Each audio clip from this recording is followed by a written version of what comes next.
Okay, let's test stuff. Let's see stuff. Today's going to be interesting. Started a little late.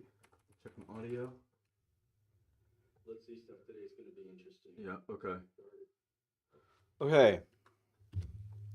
Today's going to be good. Because glasses. Can I find glasses?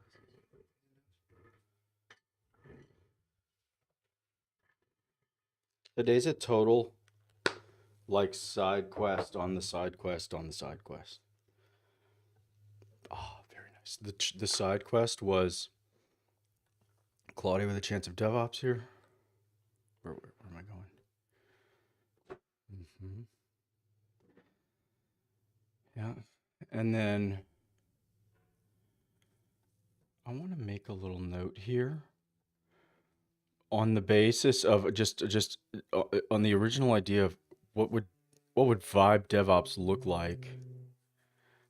And furthermore, what would it look like to put one of these coding agents, Claude Code, Codex, any of them really, the open hands, the open source one, what would it look like to put the agent's fingers on the keys, you know? In other words, we're never generating like code for something. We're never generating a command to run. We're always telling Claude Code. So at work, I would say Claude Code's fingers are on the keys. And then what would it look like to have a knowledge base, like accumulating information here? The idea is, or my hypothesis, my experiment that I'm very excited about my whole life is, could there be like dedicated infrastructure, communication infrastructure, like for example, Stack Overflow or Apache Answers or something, which is optimized for agents, which is optimized for LLMs, and for some reason, it's not that humans are not allowed in there, can't use it or something, but it's the system is really built for LLMs and their strengths and weaknesses that they've got, right? So that was all Claudio with a chance of DevOps. The idea was, what about Vibe DevOps? I even built some code. I built a Copilot kit and all this stuff. So then we're on a side quest on, if we're on Vibe DevOps, I mean, it's probably still here. Like there's an interactive phase. Because the costs and consequences are so much higher, if Vibe DevOps could exist, which I still don't know, it would have to have a far more rich, you know, like scope discussion. It's not enough to say I want a tic-tac-toe game with my daughter, um, like a Gizmo app. I love Gizmo. It's got to be launched somewhere. You got to pay money. There's risks associated with it and costs associated with it, and so it must be the case that only a kind of rich conversation when only a large language model could navigate and fill in and complete that scope, that picture interactively. So out of 3 phases here, we're on phase 1, and interactive mode might be a big concept, a big thing, and Chatfield is like, you know, a part of that. I think Chatfield's relatively complete. So then Chatfield's like actual real software. This is nearly shippable now. We got identical test suites in 2 different languages, and it runs on the server in the browser. I think it's like good enough as code and kind of reliable to ship, to publish to NPM and pip and these sort of things. There's been lots of good stuff already. But today's a side quest on Chatfield. Today, I think I want to get back into something I haven't done in a long time, which is Erlang and Elixir. I want to teach myself a programming language today. I want to learn Elixir and Phoenix LiveView. Yeah, exactly. Yeah. Hello. today, right now. Oh, that's not bad. 4,500 commits. That's not bad. I want to learn this right now. I want to learn Elixir and Phoenix LiveView right now. That's the idea. Let's see how much I can learn in one day. And as a stretch goal, the idea might be, let's build Chatfield into something on Phoenix LiveView. That's a stretch goal. We'll see if I get there. As I've said many times, these videos are for really posterity, and it's just fun for the interactivity, for people asking about the job occasionally, and for me to just, what is it, to enjoy the warm waters of open source, and just to relax after not having written open source for 8 years or something. Where was that? I think this is so hilarious. Where is my, yeah, 22, 20, 19, and then boom, got my job at McKinsey right there. And then it's like, I think pretty intense, right? Where's the intense times? Yeah, in and out. So, I want to learn Elixir. Now, I know Erlang already, and I know OTP. So this time coding here, what is this? 10, 2011? Conzo. This is CouchDB. Yeah. So I know Erlang. And so I think I should be able to pick up Elixir and Phoenix LiveView like in a day. That's the experiment. That's the experiment. I had a bad breakup with Erlang. I still remember the day I was like, I'm not programming Erlang ever again.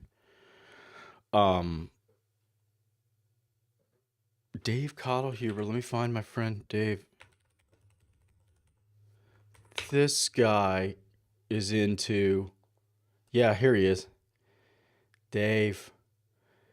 Yeah, Elixir. He got me into Elixir long ago. This is the first guy who ever taught me. I think he consulted at my startup, and he taught me what like really good professional work looks like. That's the first guy who turned in like really great work as a consultant. Yeah. Wow, so is he into Elixir still? Wonderful. Oh my God. Beam ecosystem. Cool. Yeah, we worked together on CouchDB. That's cool. So Dave was into Elixir when Erlang was, the primary language of CouchDB, still is, but so I guess I'll jump in and stop talking about doing it and do it.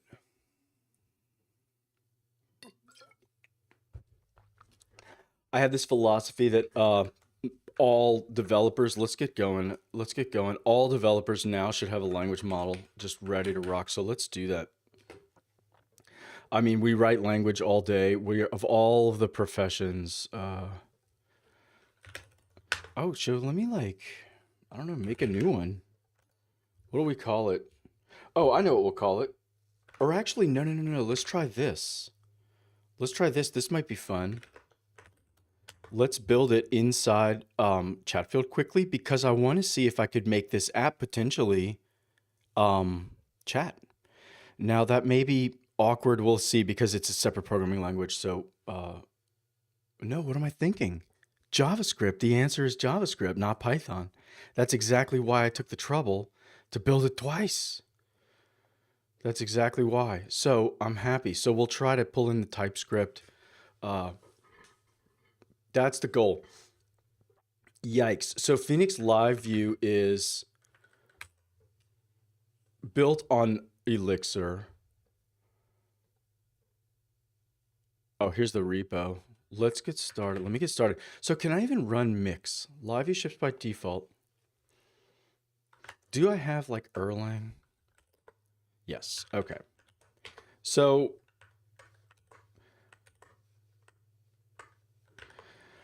I want I think I do have Elixir. I'm almost certain I have Elixir. Almost certain I have Elixir. I did this yesterday. This is how far I've got off camera. The point of these videos is for posterity, really, mostly, you know. So I don't do anything off camera, offline. I show up here completely cold from the last session and then rock and roll. With some occasional exceptions, which is that I ran this yesterday. Okay. Wait, there's literally a version manager called it. Okay. I've done a lot of work on compiling Erlang OTP. Well, years ago. All right. Okay, so we've got it installed. Let's see what we've got. Let's actually read it. Yeah, let's like relax and read it. Let me kind of like, let me go off camera and like lean back and just kind of read this. How's this work? Where am I here? Yeah. So my hypothesis is it's actually my hypothesis a little bit kind of like Streamlit in the sense of like everything's happening server side and there's some kind of stream or a WebSocket or something, and it's like that's the effect. It's not like the old style of like what do they used to call it, isomorphic React or something. Yeah, universal server side and client side. So I'm sure, I mean, React is like the lingua franca now. So I'm sure there are thousands of ways to do this, to skin this cat, you might say. So, but yeah, exactly. Next is like certainly I would say the mainstream modern way, but like you can just render to string. Yeah, exactly. People did this for years and then their frameworks built on render to string. And so what's happening is you just render HTML fragments and you literally send HTML fragments over the wire. You know, here's a little, the content type is going to be, text/HTML, stuff like that. So it's like conceptually kind of simple. It's like, oh, what do we need on the server side? What do we need on the browser side? Or, you know, maybe not very, very dissimilar to some of the work in Chatfield to get it working in the browser. I mean, in fact, let's go enjoy. This is not how you learn a language quickly, but this is how you enjoy your Monday morning. So let's go in. What did I do in the... Yes, here. Yeah, interrupt. Yeah. So I had to implement this myself. I had to like learn this and like go in there and I had to do this myself. And having done that, we got this wonderful interrupt function. And so it works on the server. If you recall, I do recall, it just simply calls the real code from the real LangGraph library. And so having reached that parity, right, it turned out was really the only major blocker to run this like human in the loop situation, this human in the loop logic on TypeScript. And so therefore it works both in the browser and the server. So you could kind of do that in React. I mean, you still can. It's not that that's the wrong way today. They're just kind of others. I mean, if you wanted to hire a developer, you would definitely go next in just like rule of thumb. Certainly the burden of proof would be, why are we not doing next? If we're doing isomorphic kind of work and SEO, I don't actually believe this SEO stuff. Did it say that somewhere? Everyone says SEO. I'm not going to get into it. Like nothing's changed since the 90s. It's ridiculous. Okay. The whole point though is that I don't think LiveView does that. I think it's kind of more like Streamlit. I don't know exactly how Streamlit works under the surface, but I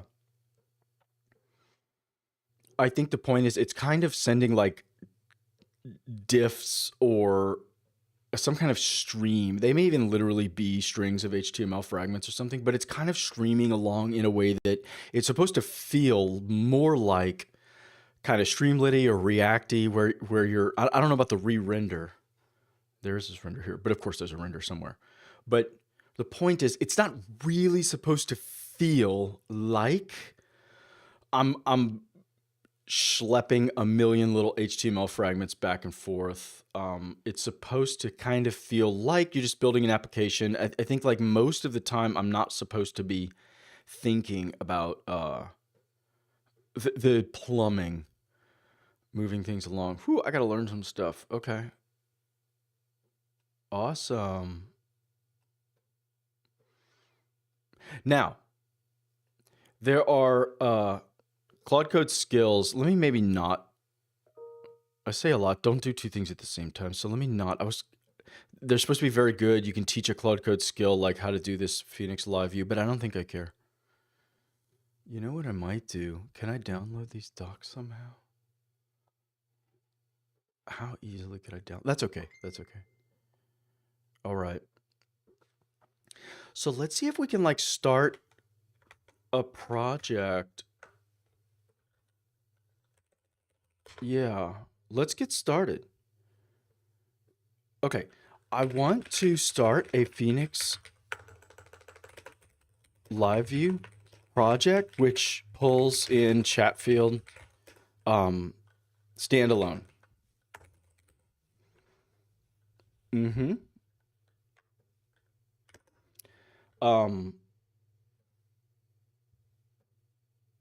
Oh, perhaps the whole thing could live in the TypeScript. Come here. Here. Can we start with a hello world?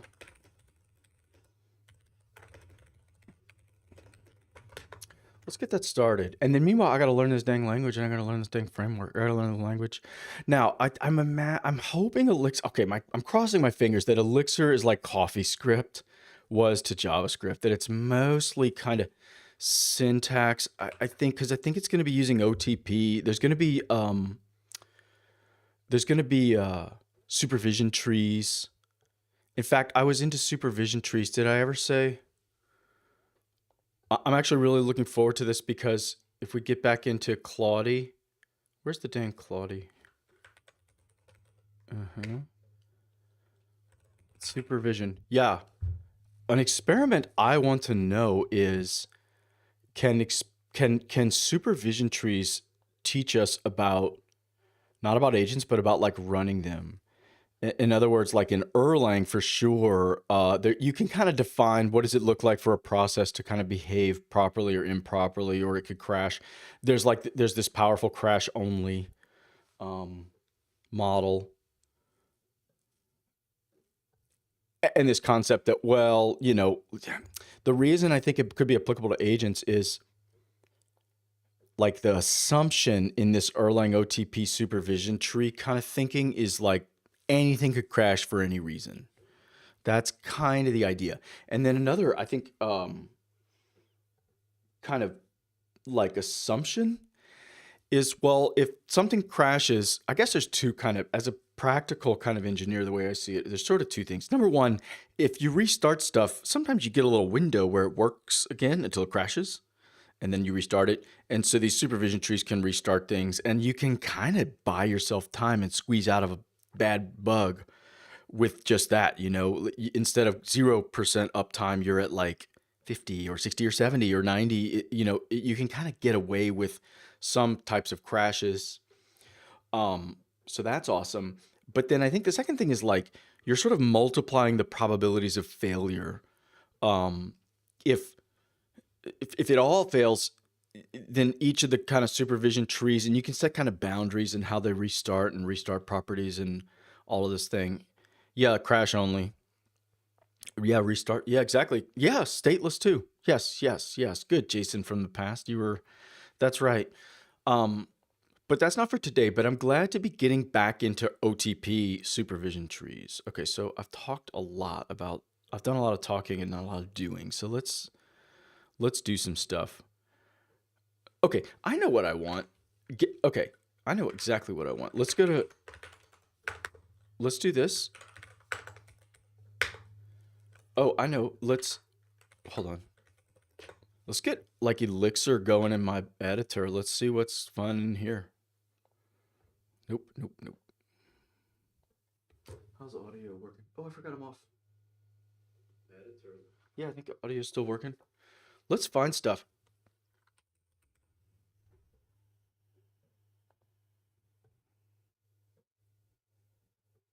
Debugger.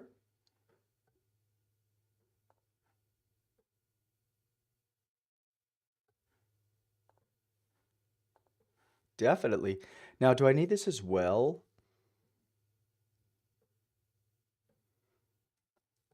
Let me just pause. Let's just do kind of one at a time. This looks like a huge one. Now, I know what I want to look up. I want to look up Phoenix. Now, Phoenix may be a disastrous. Phoenix framework. No. Oh, wait. I think this is correct. Let me see. Let's see. Hold on. Yeah, LiveView is going to be a better search. Okay, LiveView native. So I don't think experimental extension. No thanks. Whoa, LiveView native. Wow, they're growing up. That's awesome. Snippets commonly used. Whoa, that's cool. I'm going to skip it for now. Toolkit 13. I think let's just go vanilla then rather than learning someone's extension on day one. Complete IDE companion. Nice. Okay. Wonderful, wonderful, wonderful. Okay, let's get out. I think we're good. I think we're good on extensions.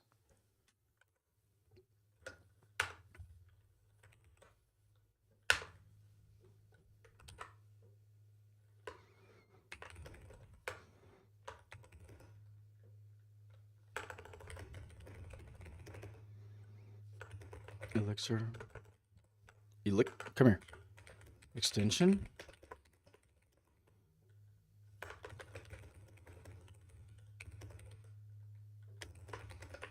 Let's see if it can do that. And I'm quite curious to learn about once you get, I really believe, I think there's been some papers about this. No.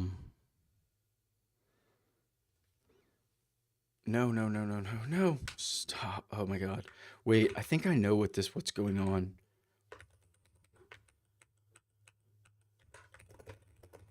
Was it like that? Oh no. Wait, I gotta find that environment variable. This is like just a constant headache. Come here, come here, come here. No. I think I'll find it in here. Nope.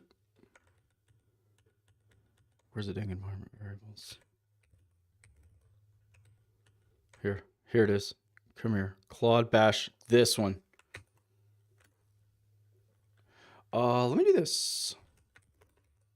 Oops. Do I want bash RC? Let's do bash RC just for now. Yeah, npm.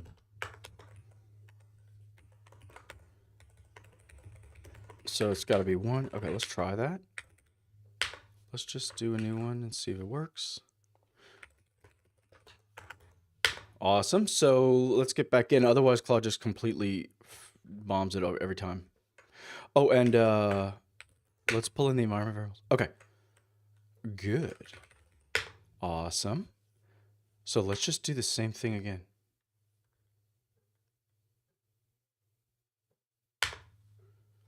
And let it go in brand new context. All right, off we go. My theory is, can Claude Code like help me learn this stuff faster? Whoa, depths. Oh, very cool. Oh, nice. Is it running mix? How's it doing that? Let's figure it out. Cool. What did I do? Oh, nice. Cool. I think I need a little bigger font here. Okay. Awesome. Lib? Are you kidding me? Whoa. Okay. Whoa. 37 bytes. Nice. Oh, okay. So there's no like import, it appears. Is there like a lib or something? Yeah. Yeah. And then, so there's mix, but that's lowercase, ebin. Oh, nice. Oh, nice. Look, here's the beam file. Okay, cool. And they've kind of Java'd it up a little bit. I kind of like it. It's kind of Java-y a little bit. That's neat. Erlang had this like massive snake case kind of thing. Okay. Okay. Okay, I know a beam file. Beam file's, to a first approximation, the same as a dot, as a, what would I say, like a dot Java C, or a like Java C output. It would be like a class file, something like that. Okay, from Java. Or I don't even remember. Did C# do them? Did .NET do them? Okay. Guides, API reference. Okay. Welcome. Cool. Now, do I need to know Elixir? Okay.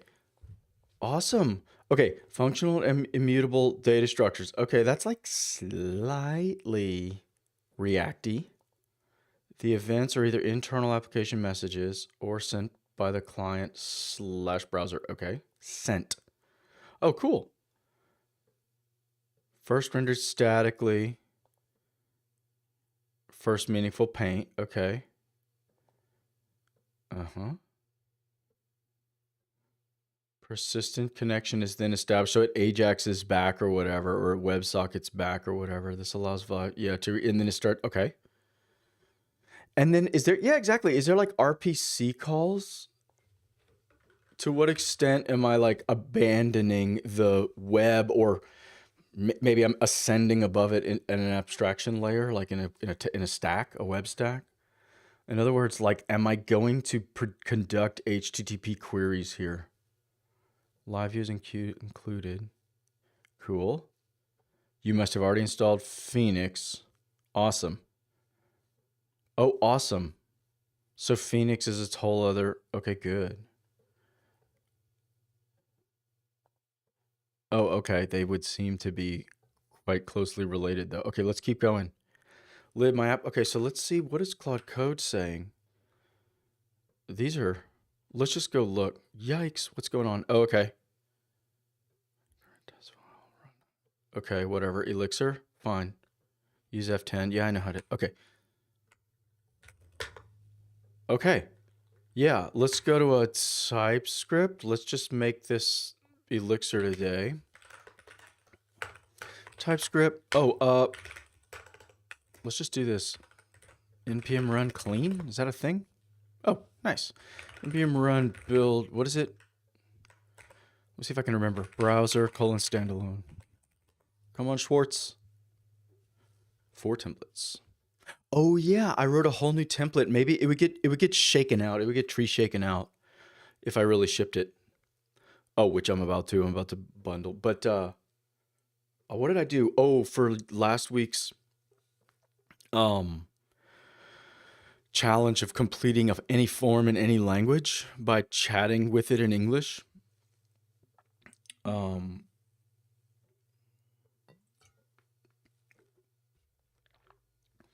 So I started a whole prompt and checked it into the source code that might become a future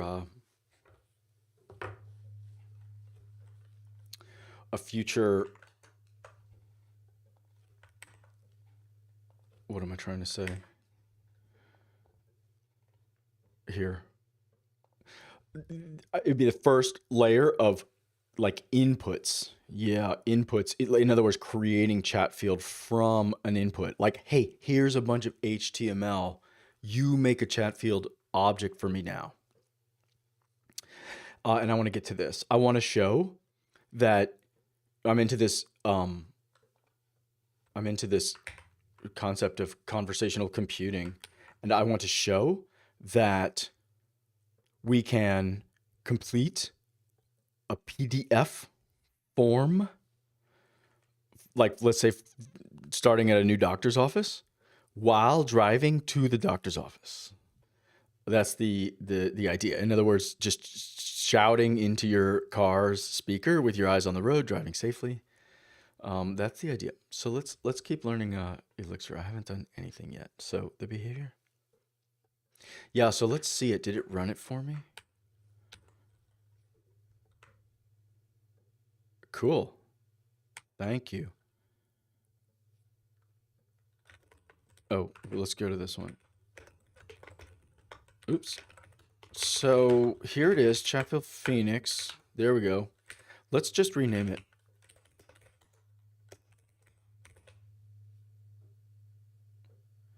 That's fine.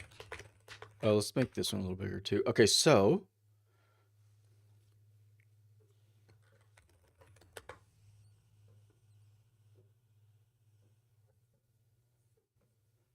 wow.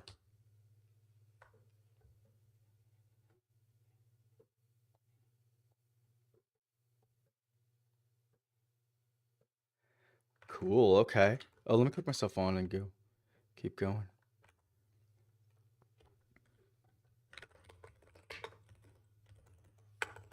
Okay, so what do we have here? Let's just like learn it. Agents.md. Where'd this come from?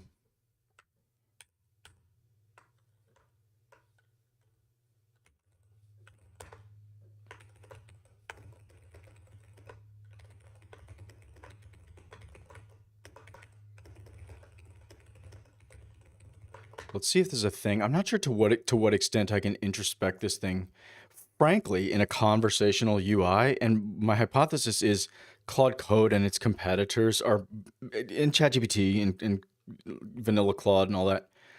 They're more or less conversational UIs. I think we'll recognize them as that, as distinct from kind of chat and from chat, but they're barely off the ground. In the fullness of time, they're going to look small.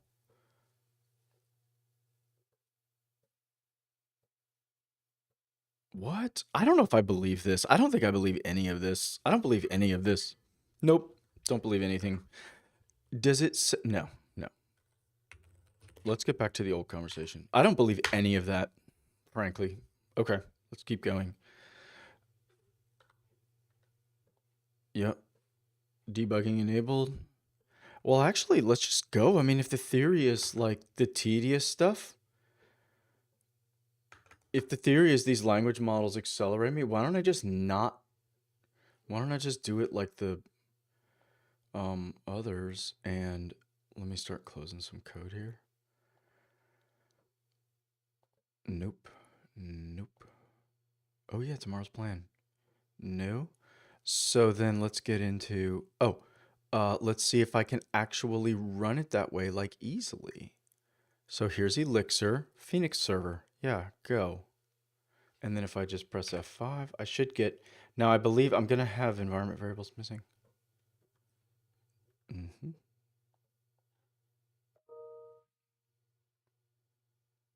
Okay, something's like failing.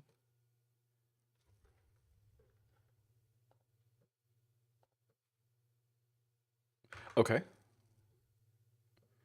Yes, thank you. Let's go read it. So that didn't work. Let's just go read it then. Let's fix it. What is that launch? Let's go read that. What is it? Phoenix. Yeah.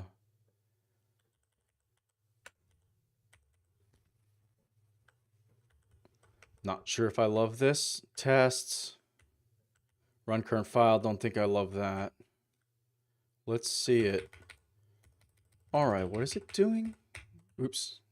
Come here, Phoenix. Okay. I'm not sure I buy this. This looks totally wrong to me. phx.server. Oh, did this come with my like... Okay, let's like not... Let's just figure out how to... Okay.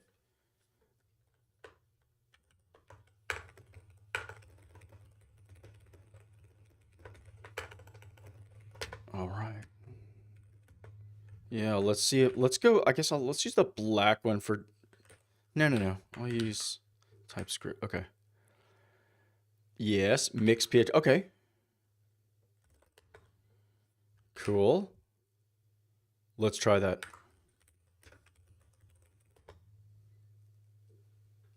Ooh, nice. I notify. Let's do that.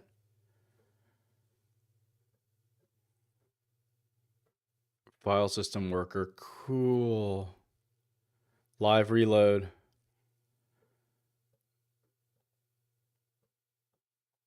Don't worry. To refresh your browser. I mean, I don't care about production. I care about shipping right now. This is Erlang, people. nine nines of uptime. Okay. Let's just hit it though. 4,000? No, that's okay. That's right there. That's gonna be bad. We gotta change that. Let's see. Okay, Watchman. Jeez. All right. Let's tell Claude Code because I believe I know what it's gonna do.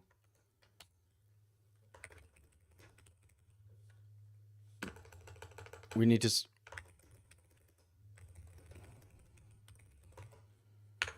paste. So I'm guessing I need to install some packages potentially. I wonder if I need like OS level support. That's typically what happens. It's like a brand new kind of vanilla Ubuntu system. I wouldn't be surprised if I need some kind of like OS. Yeah, there you go. Identify tools. Perfect. Yeah. I think let's just try that.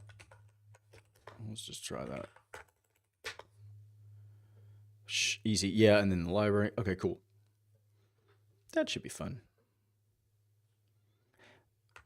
Is that enough? Nope. Thank you.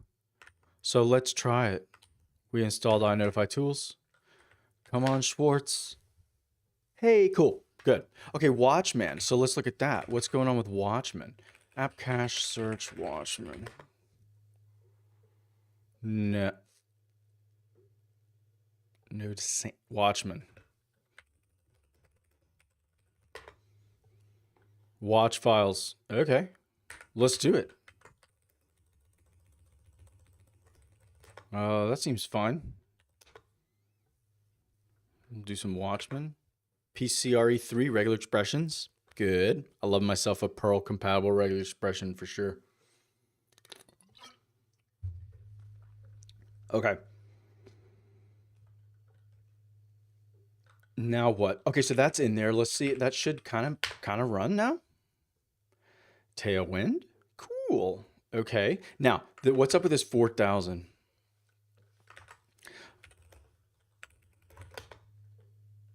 README? No. Is there nothing? .vs code? No, I don't want that. I don't even want to know what's in there. Right. Does anyone see a... Here. This looks like it. That looks like it. Config. Let's pull it up in the editor. Maybe that'll be fun. So we've got, in the TypeScript examples now, we've got a fun project. Let's go into the config. And was it here? EXS. That must be Elixir source. Okay. Was that not it? Oh, was that dev? Dev. Oh, that was the dev file. Cool. Does this thing, let's see. Does dev import? Wonderful. Cool. Okay. 4,000. Hello. Slash. Wait, no. Oh, okay.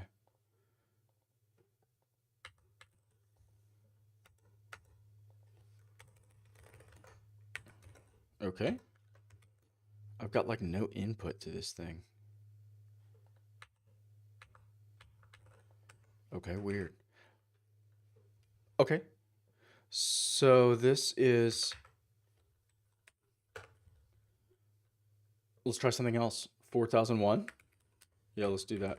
Okay, it's back. I don't know what just happened. Okay. Cool. Now I saved that file. Does that, I'm not sure that's necessary. That I don't really even care. Let's just go mix. Cool. Cool, cool, cool. Yay. Okay. So that link should work. Awesome. All right.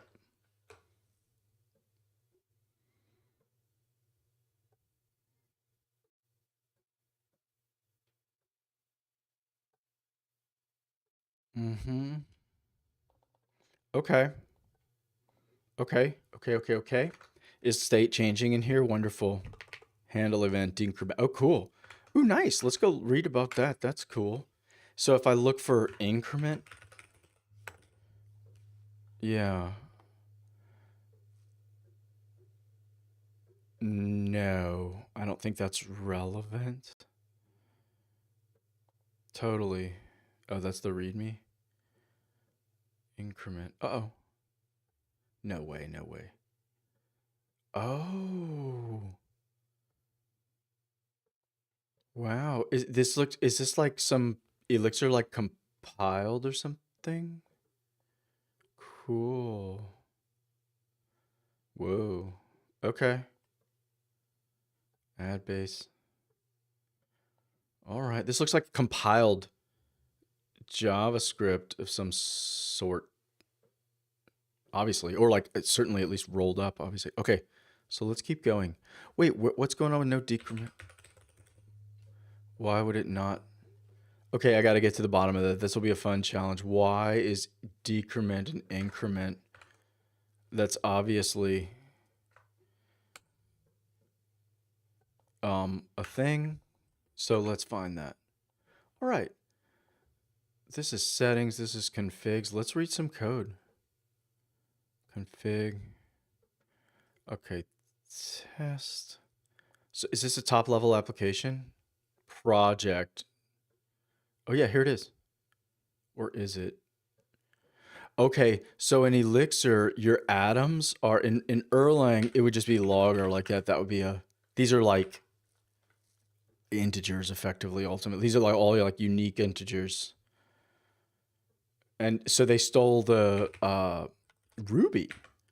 They stole Ruby, which is awesome. Ruby's like definitely the most beautiful of all these kind of practical languages. So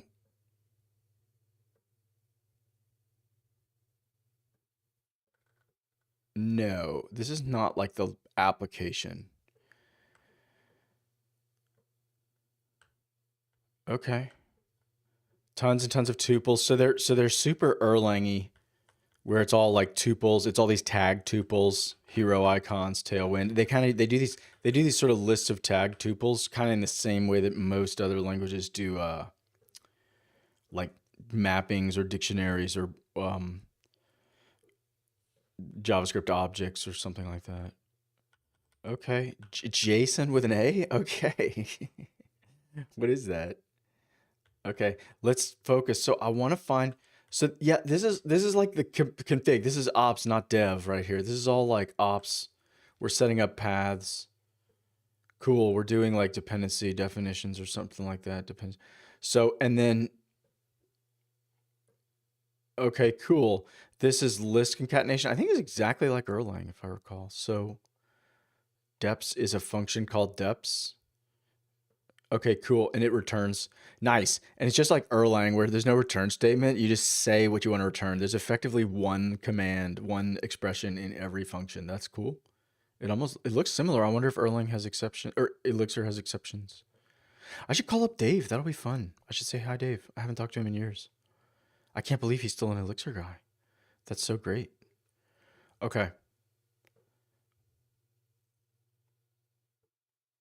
Okay, so but what this is not is like the actual application logic. Like I'm looking for that React like app object, right? Lock, no way. Yeah, okay, okay, good. And I want to do it myself. I don't want to read the dang thing. No. Assets? Ooh, cool. Whoops. App.js. Okay. I would guess I don't change this. Yeah. Whoa.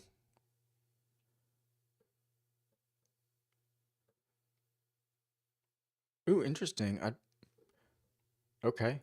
Wait, this is a Node application?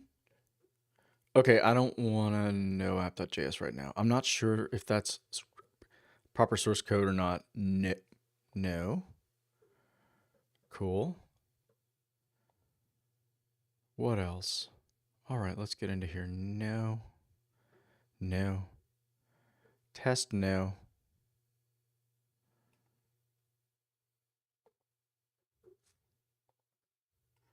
Oh. Wait, and so then wait, what a second? Wait, use effect? Wait, what are we doing with React? Confidential? Your age? Okay, this is just a massive React application now. Okay, I don't like that. Contact form. Wait, this is a huge React application. Is that good? Oh, thank you. You generated me a chat field. Okay. It generated a lot. This directory has React examples demonstrating Chatfield / React. Oh, I see why. That's totally irrelevant. That's why. Because I don't use IDEs. Okay.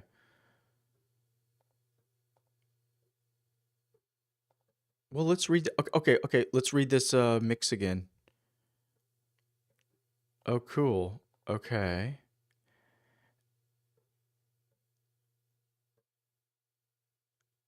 Okay, Phoenix LiveView. So here's my app, Chatfield _ Phoenix. Oh, here's my mix project. Okay, so it's defined. Okay, cool.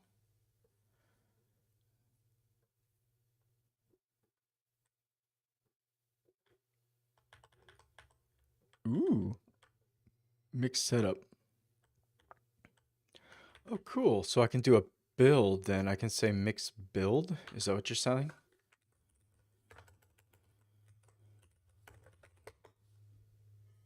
Okay. New. Ah.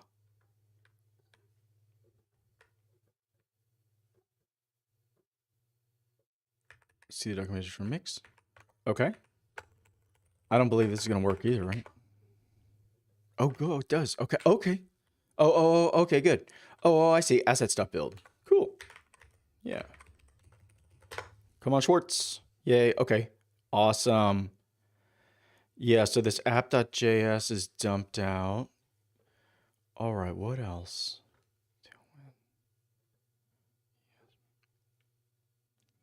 Okay.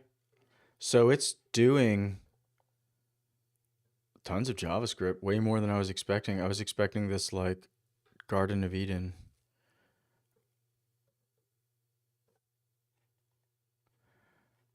Okay. No, there's definitely like these events firing. Yeah, this is all. Oh, yeah, let's find that mount, right? Like this. This has got to be in there somewhere. It's this. Chatfield Phoenix. It's this for sure. Okay, where is that thing? Oops, stop it. Where is that? Okay, good. Good.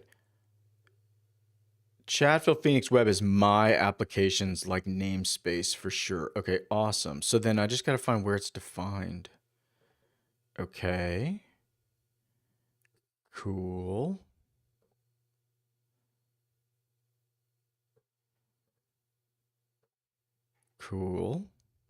New. Runtime. Okay, no thanks. Testing. 404. Okay, cool. Assert. Oh, this is tests? Oh, okay, cool. Is this more tests? This is more tests. Ooh. Still more tests.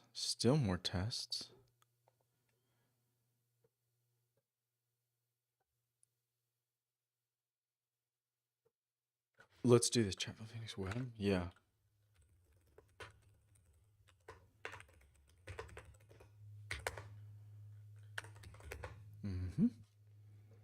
Yeah, so then.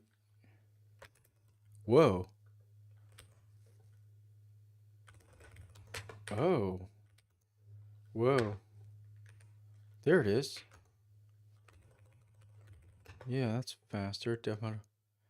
Ah, cool. Okay. Let's find that. What is that? Application.ex. And then what else do we have? Chatfield Phoenix Web. Whoops. Ooh, controllers. Wonderful. Router. Okay, let's read that. Let's find that. Chatfield Phoenix. Okay.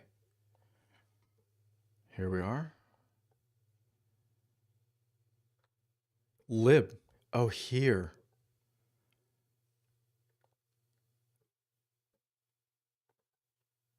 Awesome. Okay.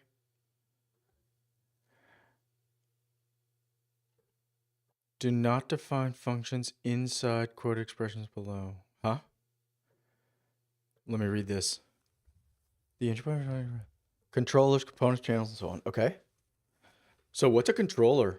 Let's go learn some Phoenix and or live view.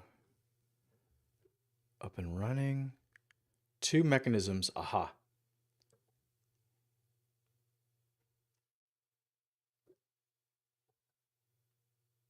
What?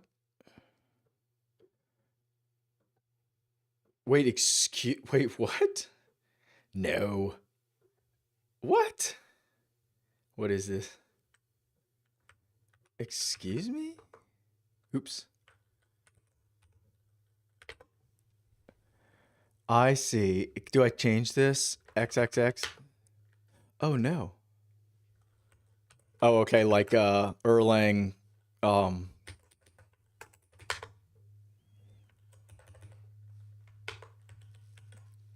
aha, right there. Okay. Okay. Not sure why we're doing this. Oh, SQLite? Really? Postgres? Okay. Ooh, that's kind of fun. This looks actually fun rather than make Claude Code do it. Get you up and running. Uh-huh. In order to create a Phoenix application, install Erlang, Elixir, and Phoenix. Do it the hard way. If you share your application. Yeah. From any directory. In order to bootstrap our Phoenix application. Yeah, I kind of want to do this actually. Yeah, I want to back out. I want to just leave this Chatfield stuff for a second because Claude Code generated a ton and I need the perspective to know what of it is good and what of it's bad. Claude Code does not. The only thing Claude Code guarantees is that it's done in 60 seconds, really. It doesn't really guarantee that it's correct or good. It's awesome, but I can't trust it right now. I'm trying to learn a new language here. So what are we doing? I don't know about this express. A single command. Let's just read that code again. Yeah, what's it doing? Installs Elixir. Oh, that's kind of cool. Elixir's already installed. Notice it does not check that the version is actually what we want, but that's okay. I think we're fine. Oh, look, it's just running phx new. App name, Akbar. I think it's just going to run PSQL. Okay. Postgres is installed. That's kind of nice. DB option. Ah, the default is Postgres. Okay, wonderful. Mix setup, mix phx.server. But that's not phx.new. Oh, there it is. Okay, now, is creating a new Phoenix project the same thing as creating a new Phoenix Live? Let's actually see. How do they say get started, right? What is a live view? Yes, yes, pub sub, I love it. Examples. Include by default in Phoenix applications. Oh. Oh, nice. Okay, perfect, perfect, perfect. So they just say do it by the book. I love it. The default module implements as callbacks. Okay, wonderful. Just kind of like Flask or something. Good. Render. Mount handle event. Oh, this is actually kind of Reacty. So that's what mount means. Kind of like React then. You're mounting a little like component. Okay. I think I kind of want to do this. Oh, this is cool. This is exactly like Erlang. You can learn more about the template syntax. Okay. Yeah. I want to start with, this is kind of more what I meant by hello world. So let's do this. I'm actually getting into this now. Right? Yeah, this is great. Let's do it this way. So I'm not doing Phoenix Express. And I know this is really common, but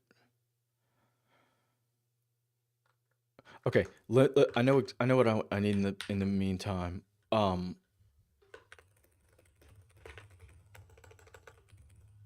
Like Docker Compose.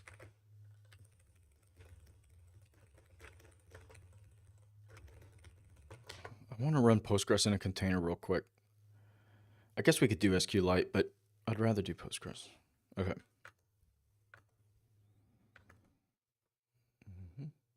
Let's keep going.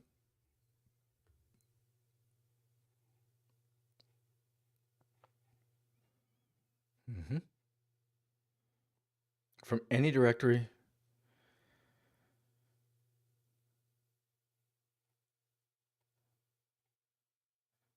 Optional dependencies. Acto. Great. Good. Tailwind and ES build. Good. Oh, yeah. I saw that already. Okay. I wonder if Claude Code ran that mix new, but I don't care. I got to do it myself to like learn it. So there's none. Oh, okay. No.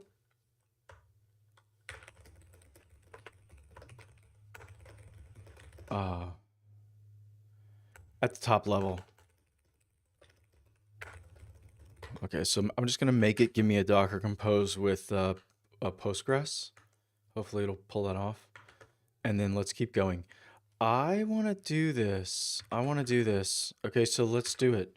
So let's get out of Chatfield Phoenix. Let's just say mix.new, and then let's call it like, let's just say CP, Chatfield Phoenix, and then it's easy to type.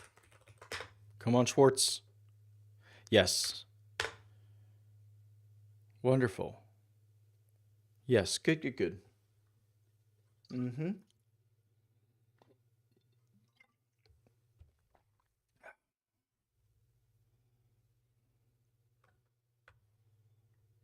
check my audio, huh? Oh, I did that when I got silent. Hello.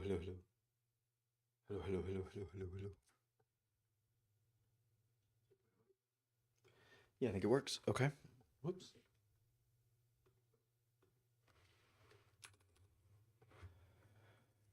Good. Okay.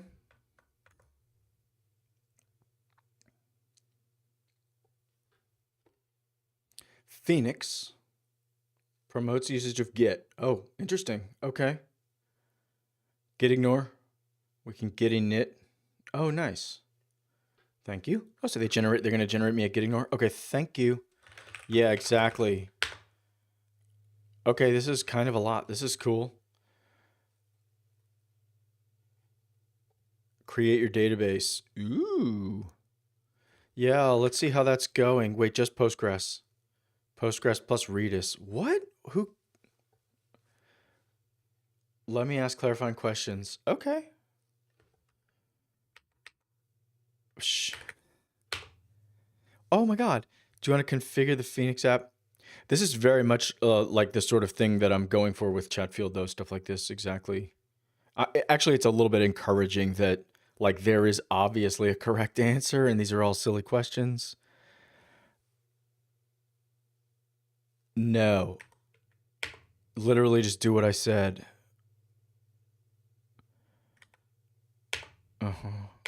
Okay.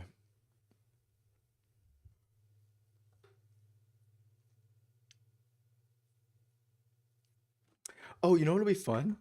Let's get this thing going with let's get this thing going with what, I need a new terminal and I need to run Chrome with the debugging port? Yeah, cool. So now with the debugging port running, I believe this Claude code here can hit it with the Playwright extension that it's got, or the Playwright MCP tool that it's got.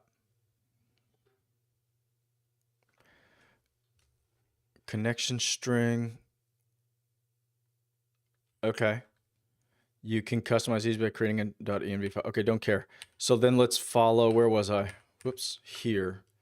Let's try it, mix Ecto. Ecto, so it's like Elixir and Ecto. Okay. Create, configure. Let's do it. Okay. Oh, good. Connection refused. So let's see about this then. So there should be a bunch of, yeah. What are we on? Oh, nice and simple. Docker compose up, like, yeah, let's just try that. Should be simple. Yeah, okay. Come on, Schwartz. This should work.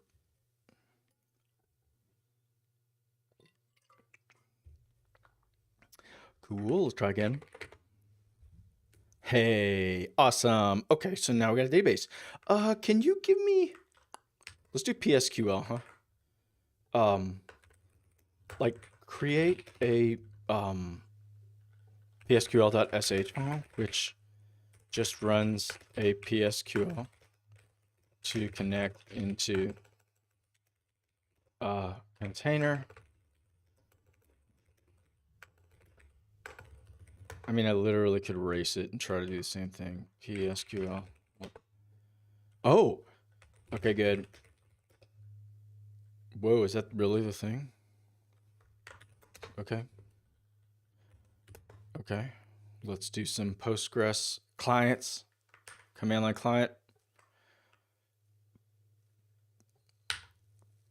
No, I think that's wrong.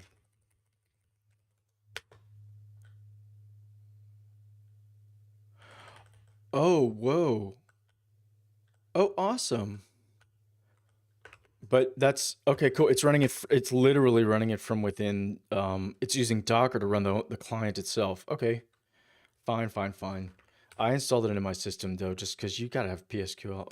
Okay. So now, what was the point? Oh yeah. Let's just see what happens. Oh, cool. Oh, too. Oh, look, no tables at all. Where are we? Yeah, what databases are there? Chatfield Dev.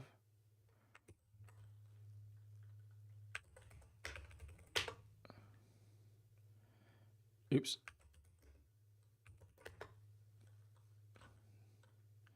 Okay. Excuse me? Really? You must install this most dash version? No. I don't believe that. Oh, okay, so we could just do this then. Let's see if this works. It does. Let's see. No, it does not. Whatever. Let's edit it. I believe it's just like that, maybe? Just add that. Docker compose exec. Let's just try that. So then if I go like dash help. Cool. Okay, that works. Good. So we'll use that for now. I mean, I'm trying to learn Elixir. I'm not trying to run a good clean Postgres. Okay, so yeah, DB name. Yay. So let's try Chatfield Dev. Oh, okay. Oh, command line. Wait, ignored? Ah.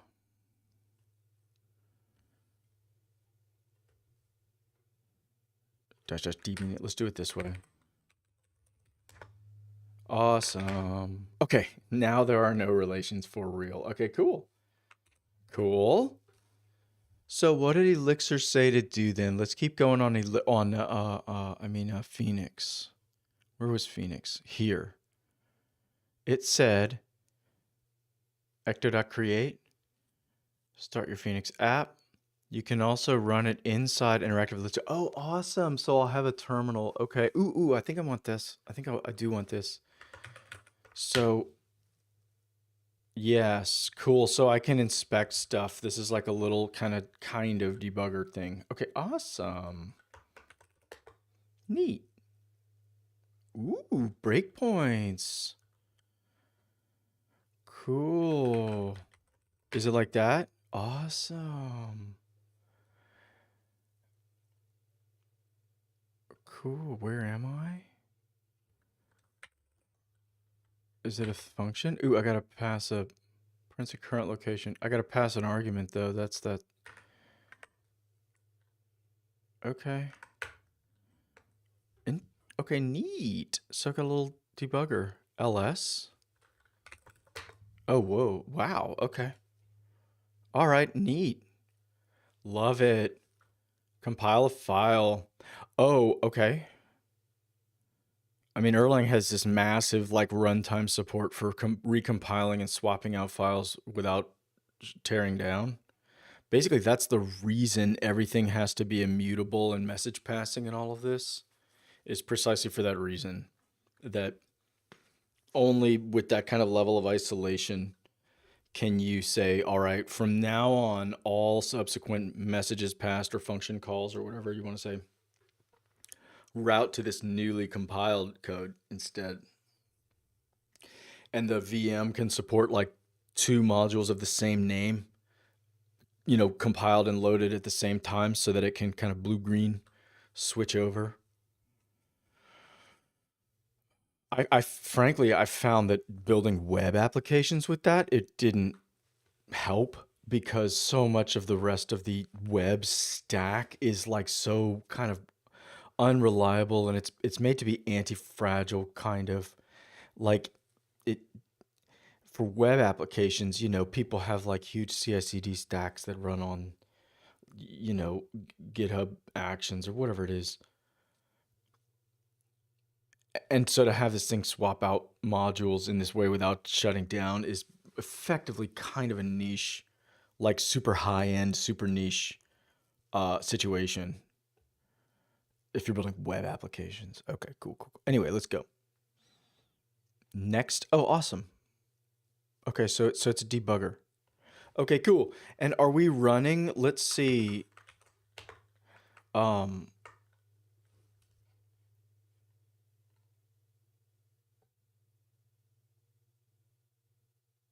Oh, H can run help. Okay, cool. Awesome. Okay. Is there like a queue? Let's see. What was the thing? G?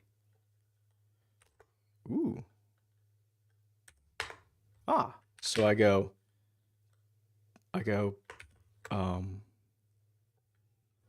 did I do? Oh yeah, Control G, Q. Cool. Okay. Got it back. Got it. Okay.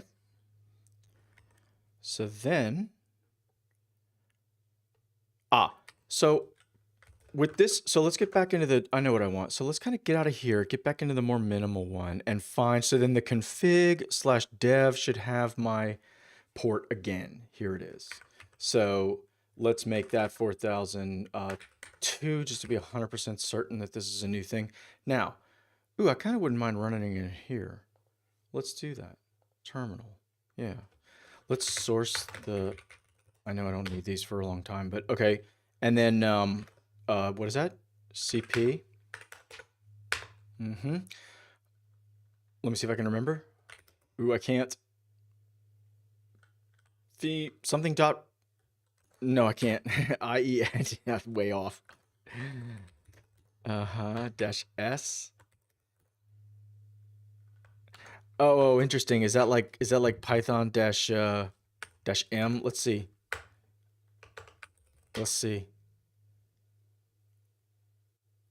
I bet it is. I bet it is. Well, come on, give me that -x.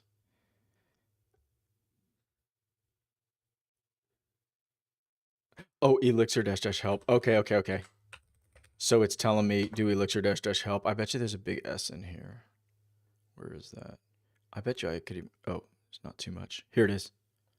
Finds and executes the given script. Oh, okay, okay, okay. Not exactly like Python. So it's just running a script in the path. Okay, awesome. And there's no longer version for it either. So that's okay. I guess that's okay. Okay, so what it's telling me, what that means is mix. Let's do this. Oops.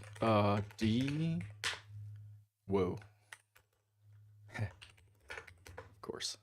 Okay, so these are all the files and folders named mix. They're all folders, obviously. Okay. Phoenix lib. So these are all deps. Okay.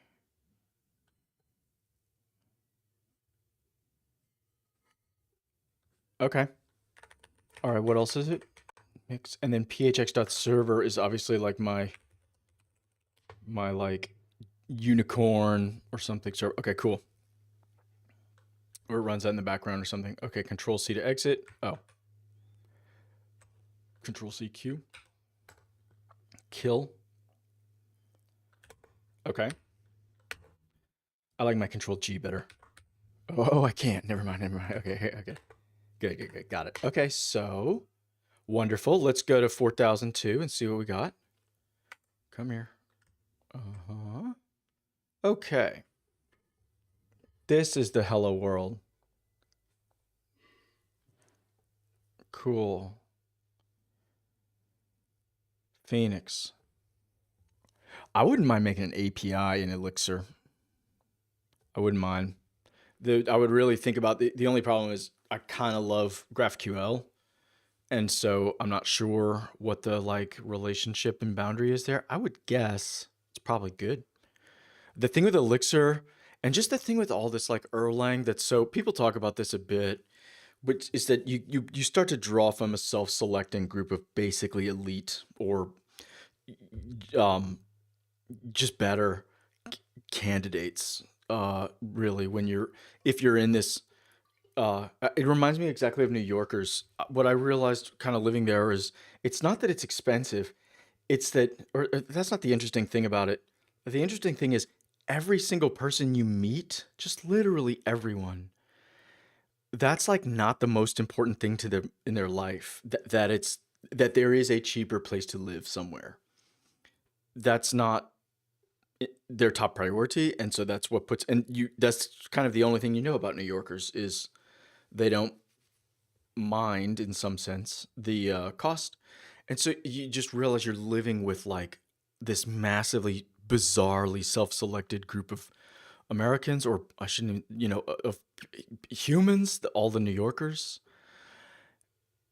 And so you get that with these frameworks like Elixir or Erlang itself, I think. Wasn't WhatsApp? I don't know if it still is. It was built on Erlang. CouchDB, obviously. Okay. So what else now? This is fine. So now what happens? I need to start like learning this actual framework. Uh-huh. No. Ooh. Oh, wow. There's tons and tons and tons of references to my like project namespace. Okay, I hope CP is okay. Okay, looks good. Yeah, it looks like I shouldn't collide, like I shouldn't name my project Logger or Phoenix or something like that. Okay, that's fair enough. Okay. Okay. And we got Tailwind. Uh-huh. Okay. For development, we disable any cache. Okay, good. Okay, good, good, good. Now then, where's my dang code? Oh, let's just keep reading. Ah, and let me do this. Let's see if Claude Code can see it. Let's just do this. Oh, I think you're supposed to add it now, right? Yeah, I'm supposed to add. Is that right? Playwright? Is that right? Maybe not. Maybe that's a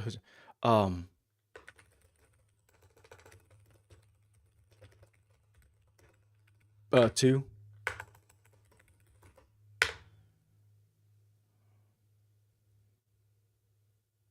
Oh, the answer is yes. Look, it's reading it. Whoops, come here. Phoenix Framework V8.1, awesome. Use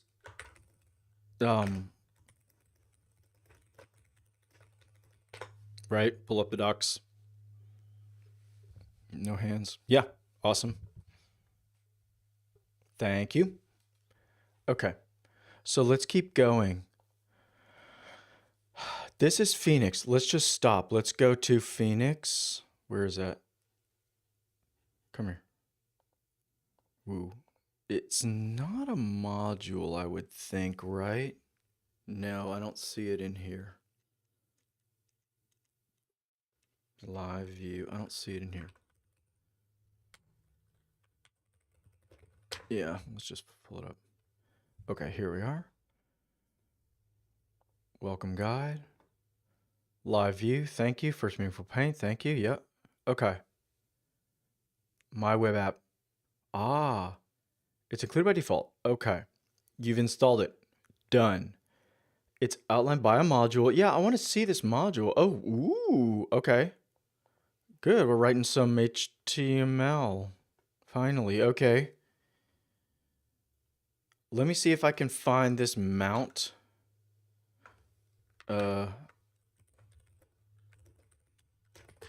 Woo. Not depths, right? Yeah, here we are. Okay, so no.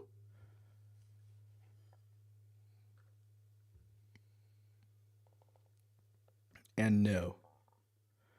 Okay.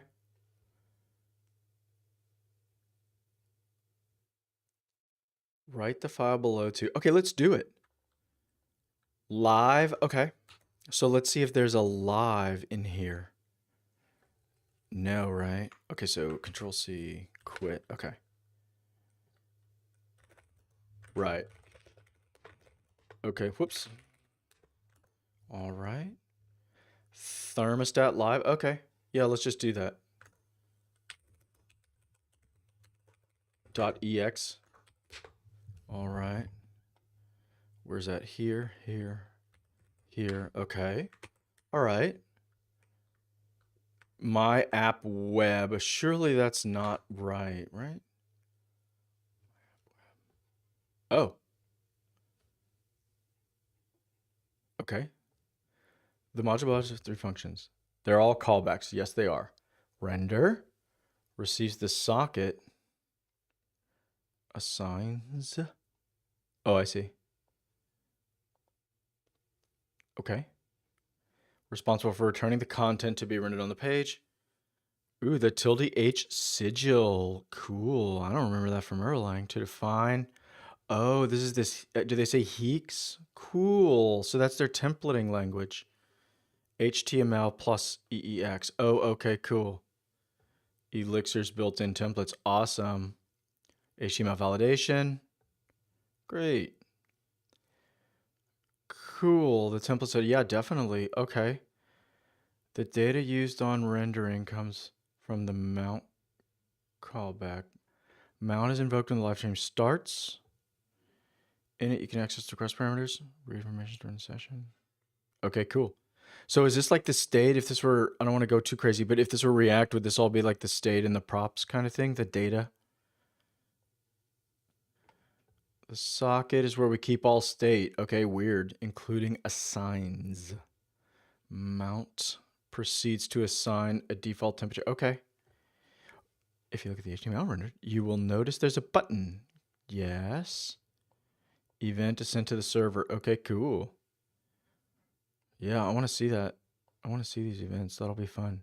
We're ready to render it. You can serve it directly from your router. Yeah. Let's see if there's a router anywhere. right? grep-r router. Whoops.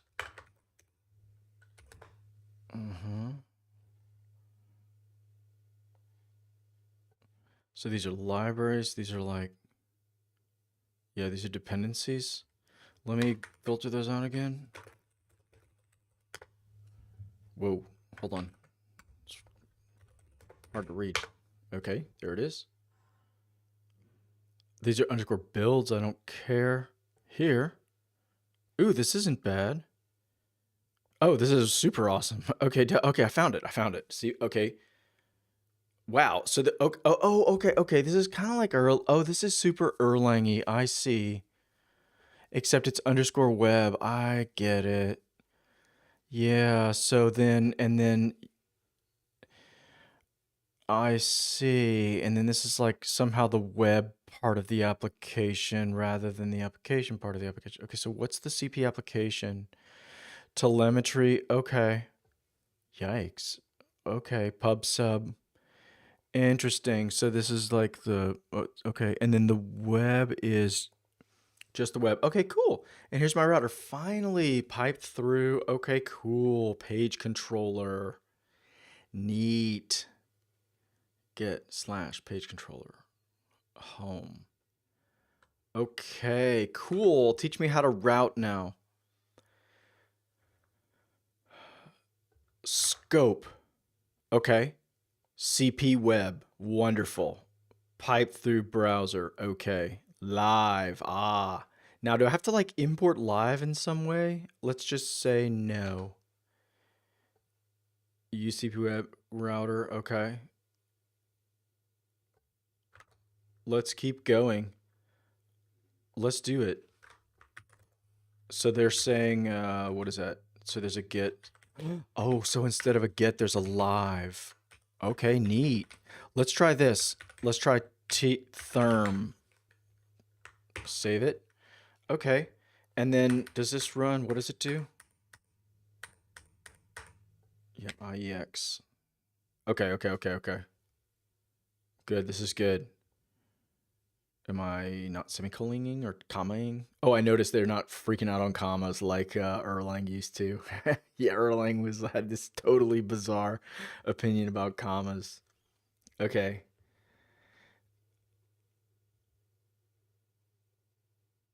What am I doing wrong? Aha. Okay. Yeah, like a dependency's not installed or something. Let's see. Good. This is totally good. This is C legs. Live. Ah. Okay.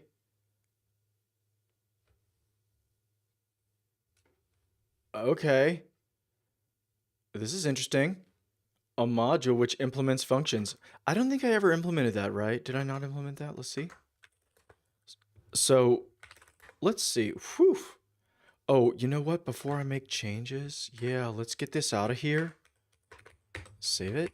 And then just check this in, basically. Let's just check this in. Git branch. Let's just make sure it's all okay. Git branch.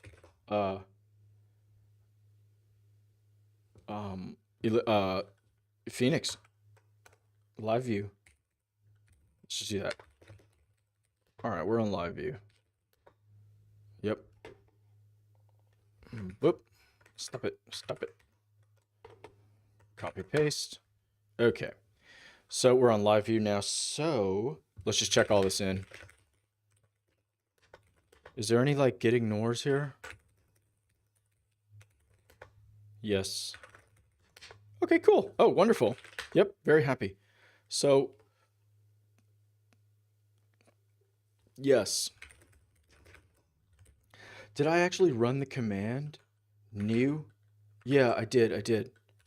So I always do this. If I ever generate code in the old-fashioned sense, I always like literally commit the command that I ran. Okay, wonderful. So now with that committed in, we can drop the I don't even know. I don't even want that file. We can now like bring this back. Undo. Okay, so that's wrong. Right? That should be wrong. Sent 200? No. That should still be wrong, right? Yeah. Good. Correct. And because I never made this. So then under CP web, I would need to add a thermostat like here somewhere. Let's see if I can find it. I need to go get a telephone right now.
Hey, that was awesome.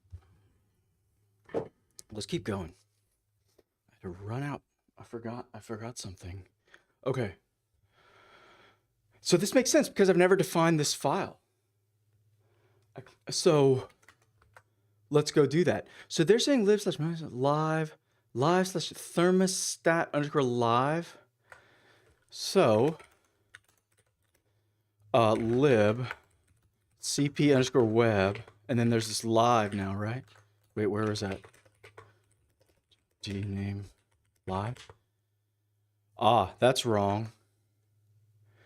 Yeah, that's wrong. Oh, I see. Okay, so let's just move that live directory. That needs to go to, I believe, lib slash cp web. That's the point. Uh-huh. I see. Okay. Live slash. Uh-huh. Okay, so then there's a thermostat live. So let's go pull that up. Because I was attempting to change, I just changed the route. That's fine. So let's go pull that up now. So I should have this thermostat live now. So then this map web is wrong. It's CP web, I believe. Okay. CP web dot thermostat live. So with this module defined, back over here in not this in the router. Somehow. Oh. Ah. Maybe it's this use CP web. Maybe it's this use CP web. So maybe saying by using CP web, whatever this means. Or this CP web. I'm not sure if this is like a namespace. So then that means, I think that's right.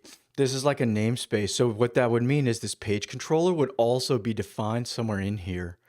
CP, in other words, CP web, endpoint. Okay. Parser. Cool. Head. Router. Okay. What is this? Okay, code reloading. Okay, that's endpoint. Controllers. Uh-oh, page controller. Hey, yes, exactly. So cpweb.page controller has a home, I guess. Okay.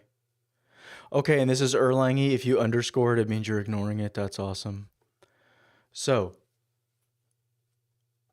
good. Okay. So it's kind of building like a what I would call like a kind of the basic kind of like all the kind of modern programming languages more or less have the same just simple namespace system. .NET or Java or even Python. So this is awesome. So this page controller here. Okay, so a controller, it just calls render. Okay. Love it. Or this controller just calls render. So, but then that's a get query. This is a live query. So let's try that. So I think that alone, let's just see what happens. Come on, Schwartz. Ooh, so then if we go to here, it should be the same. And then if I go to, where is that? /therm. Come on, Schwartz. Cool. Okay. Plus. Oh. Okay. Now, where's minus? Okay. And then let's see what's happening. Refresh. All queries. Let's just clear it real quick. Click. Ooh. Cool, Phoenix. So this is the pub sub or whatever. Okay, neat. So this is a little state update. Dip. Okay, cool. Neat. Utils.js. Very fun. Ooh, nice. Is it serving to me a bunch of, I think it's serving to me a bunch of source mapped source code. This is nice. In other words, this is all virtual source map source code. I'm pretty sure. Yeah, from app.js. Yep. So I could like go in and debug this. This is cool. Right. Okay, good. Very nice. Now what? Okay. And then is it like a WebSocket? Let's look at the network now though, and not the, I bet it's WebSockets.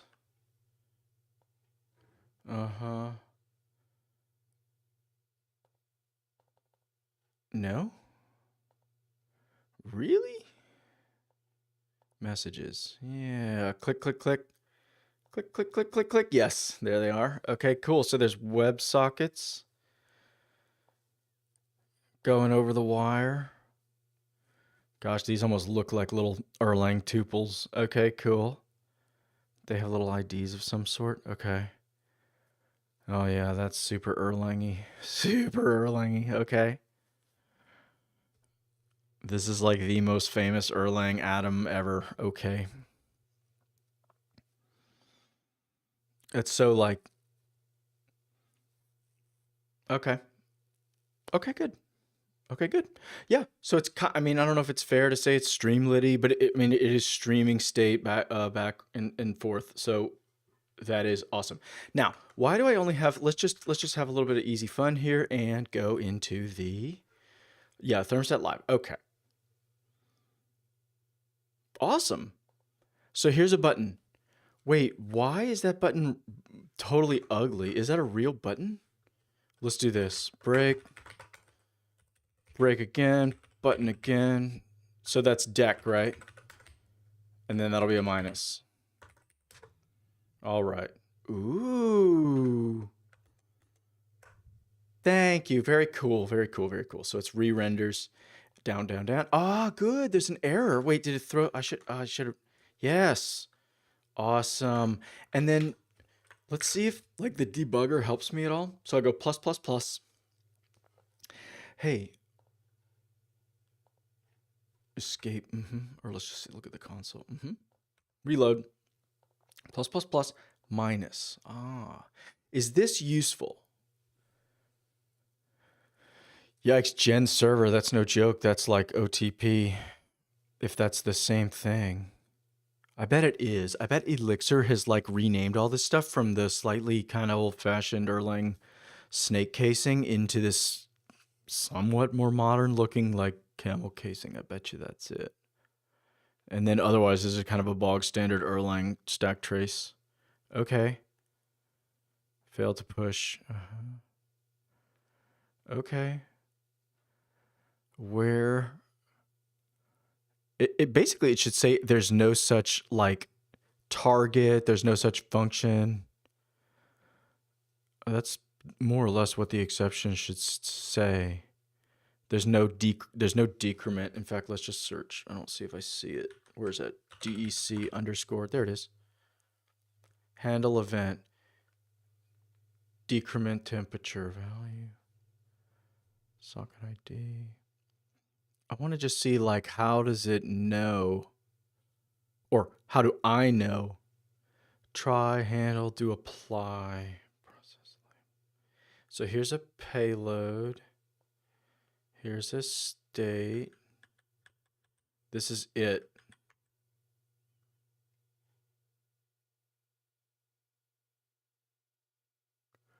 Okay. Okay, it's basically these. Okay, it's right here. Awesome. So it's this feels basically exactly like an Erlang pattern matching like error or pattern match failure. So that's awesome. And like function definitions are like kind of almost the same thing as pattern matching in Erlang. So I'm happy. So now I got to write decrement the temperature. That should be super easy. Oh, okay. This is super Erlang-y. This is super Erlang-y. Decrement. It's all tail recursive. It's all, wow. So that's obviously -1 there. So then if I save it and reload, I should be able to even just like click, huh? Wait, microseconds? Okay. Minus. Okay, cool. Oh, now let's do this, right? This is what would be Erlang, right? So I change this to, let's say, -2, right? And I save it. What I would hope is that I retain my browser state. So I want to see 65 degrees Fahrenheit. Let me hit save here. I'll just do it with the mouse. How do you save with the mouse? I don't even know. File save. Okay. Now, when I click back over, I hope I still have 65 degrees. That would be like the Erlang-y thing to do. Oh, it reloaded it. I would have really expected. That's the whole point like that's one of the big things of Erlang OTP was, yeah, you keep your application state and we just swap out a package or a module or, any number of them hot and you keep going. Maybe that's doable. I was just explaining. It's kind of a solution looking for a problem in many like web development contexts. So I'm happy. So with this -2, then that would go -2, obviously. Okay, great. Good. Okay, so I've got some live. Let's keep going. I'm a live guy now. Let's see what I did. Let's see. Whoa, thermostat live. Excuse me? Oh, yeah. Git add, wait, what? Lib. Wait, why would this not be thermostat live.ex? Stop it. Oops, CP web, right? And then live, yeah. Why is this? Yeah, they're ignored. Why would you do that? But I gotta write code in here. Oh, okay. Let's see what's going on. So let's try to move it back. Move-v lib CP web live to live right here. And then let me just kill it and try it. Can't find it. Yeah. So because like this is either not in the search path or whatever. Okay, so what else is there? Find.ex, right? grep-v deps. Whoops, that's fine. Lib test live. Yeah, there is only lib. Source? No way, huh? Okay, I'm putting it there for now. Yeah, I'm putting it there. I'm putting it back into lib/cp web let's just keep going. That would just be a small little ops change, not really a dev change. So I don't mind too much. So that's it. And then that'll build. Stop it. Nah, stop it. That'll run. Come here. Okay. And we're back. Okay, so we are going to have to do that. Let's just do this then. This is going to be a total disaster. Lib. Wait, what?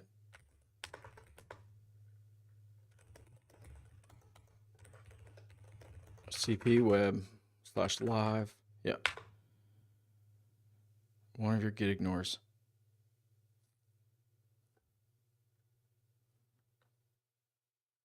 Okay.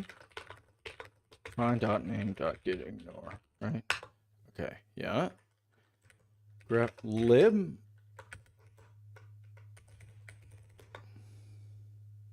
Whoa, oh, it's in my project. Yeah, who cares about that? Let's drop both. Okay, let's drop both of those out. Yeah, we're fine.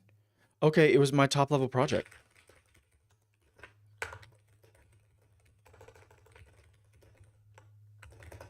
Elixir work. Wonderful. Okay. That was a problem. So where is it? CP? No, examples CP. Okay. Good. Now what? Live thermostat live. Uh-huh. Lib. So web.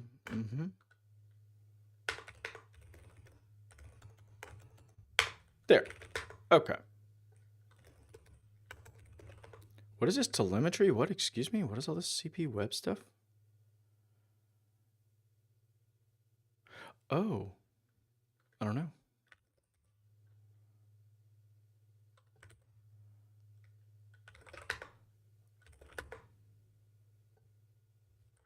Okay.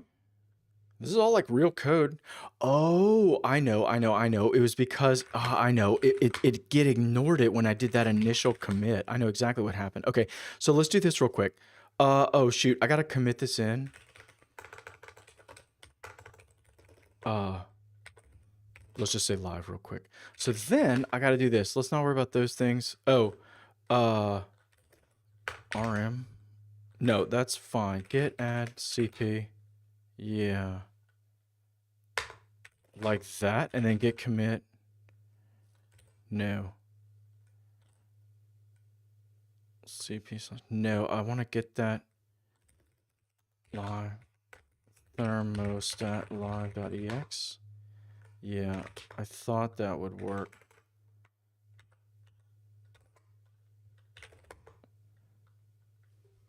Okay. Oh, I know what I can do. Git commit CP / lib. Okay, so this is fix that generate.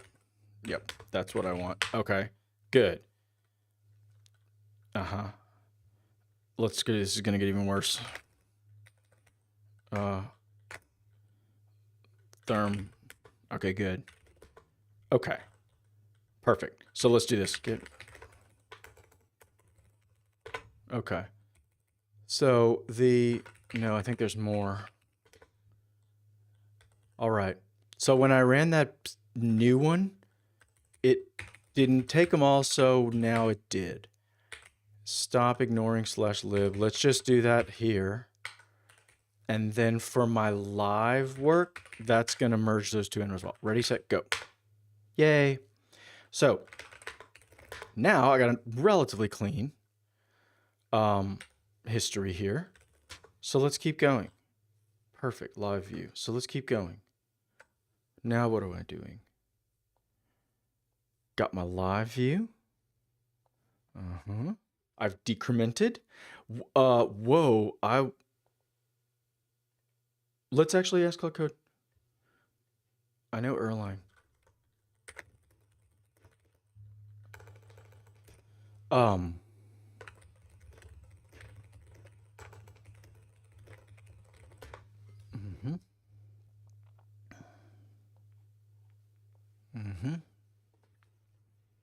Thank you.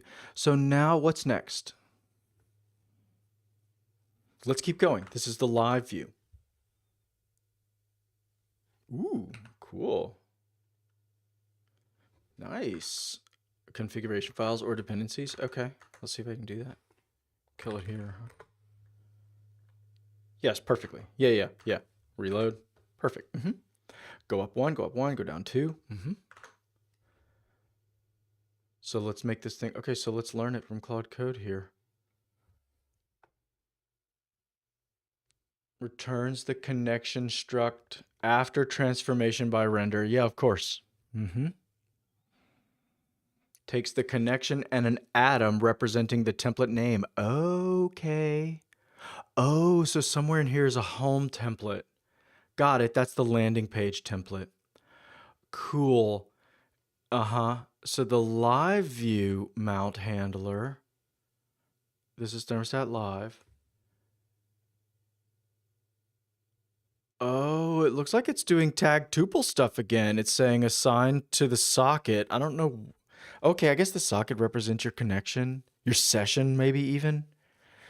And so assigning it sounds like for example, could I do like, what else could I do?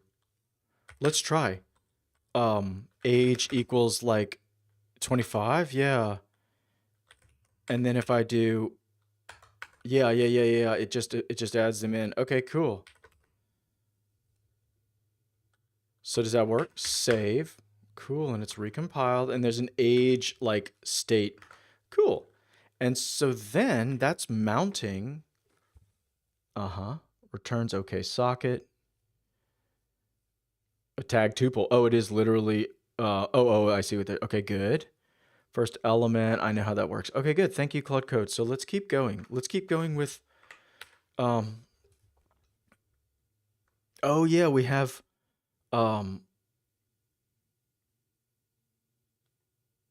oh, this was the example of how to do heeks. So let's keep going back with this live view. Okay, so render, mount. Okay, the module load defines 3 functions, callbacks, yes, render. The data user in comes from the mount callback. Okay, I get it now. So the mount callback kind of sets up that state. Okay, literally sets up the state. Okay, access the request parameters, read information stored in the session. Yep. And a socket. The socket is where we keep all state. Mount assigns a default temperature to the socket. Wonderful. Because Elixir data structure are immutable. Often receive this socket and return an updated socket. Yeah, this is just Erlang. Then we return. Okay, this is also just Erlang. Okay, the signal. Okay. If we look at the HTML, notice there's a button. Correct.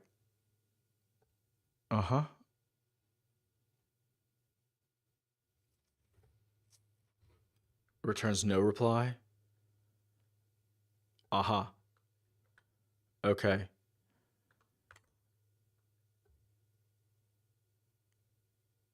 Yes. Once it's rendered, HTML is sent. Yes, it does. Yes, it is. Wait, in your app.js file, you should find the following. Oh, I see. CSRF token and then just connect in. Cool. Okay, cool. Neat. And that's like the entire. Now the JavaScript kernel will connect with WebSockets and mount will be invoked. Okay. The parameters are used to read information from the URL. Right. Is this query params? Query. Oh, neat. Is this whoa, that's cool. Is this Elixir? Is this like an Elixir mapping? I bet it is. Don't have time to look it up. Let's just keep going. That's cool. Okay. Underscore session. Okay. So this is kind of like all of them. Current user ID. The session received from a signed cookie. Right. I see. So these params are one argument, and then here they're ignoring them. And then they're doing the second one. Oh, and then there are all these mappings. Okay, cool. Get user reading. Yeah, totally. Okay, cool. And then I implement this in my code. Phoenix comes built on. Okay, good. In most practice, use both. Mount. Okay, bindings. DOM. Yeah, we got to get going because I got to store some data in Postgres here in 2 seconds. to update UI state, switch tabs, JS commands. Okay, let's learn this. Then on the server, all bindings are handled with handle event. Yes, that's what we did. Yeah. And this is why, right. So I don't, strictly speaking, write a decrement temperature handler. I mean, I guess I do, but the way it works is I kind of like JavaScript. It's got a string ID. Cool.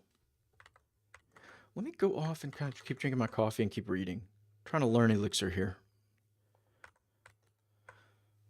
So, UI state, live view, built-in forms. Oh, you're speaking my language. I know I love myself a form. I love a form. Including uploads. Yeah. Component.form. Yeah, okay.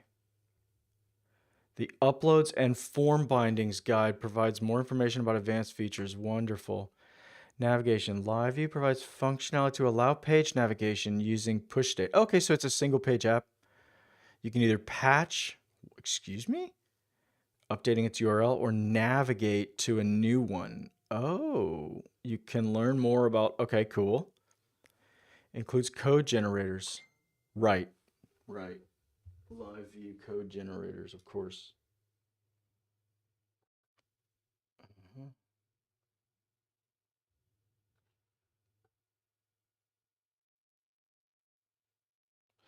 Cool. So, what are we looking at?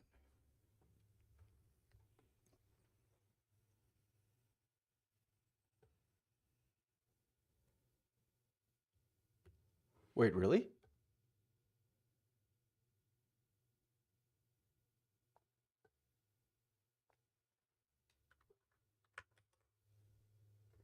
Definitely. Are you joking?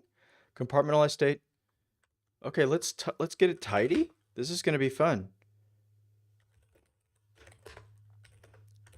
Uh-huh.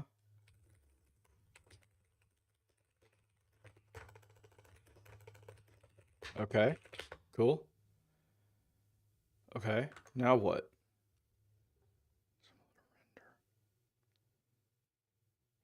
Compartmentalized state, markup, and events in live view. Two extension mechanisms, function components, yikes, okay, and stateful components.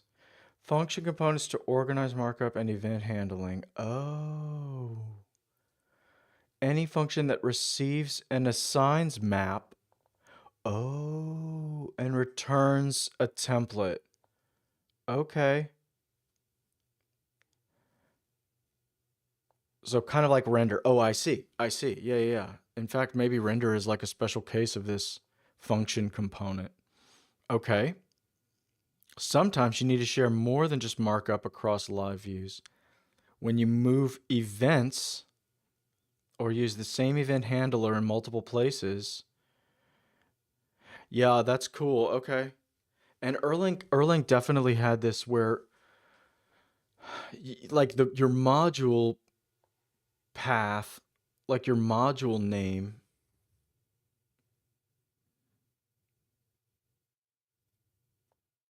like you could write code that would be like in one like module in the source code, but then you could use that to handle like messages and things like that in a totally different namespace if you want, because you have to reuse code, you know. Yeah, and so sometimes you'd have to be real careful about like, wait, what like message namespace am I handling, or like where am I in the supervision tree versus where am I in the source code tree? That was definitely a thing. Okay. Live components and cache. Whoa. A component location. Okay. Live render. Ooh. Phoenix.component for code organization and reusing markup. Okay. We have the API reference for all live view modules. Okay, let's do this for sure. They said like just type this thing to get going. Right? That. Blog post. Yeah, that's definitely good. What's this posts? Okay, let's do that. Come on, Schwartz. Okay. lib, or let's just get add dot. So that was all created just now. Oh, look, it's a migration. Oh, good. Okay. So let's do this. Git commit dot /m. So this is what I did. Good. Okay.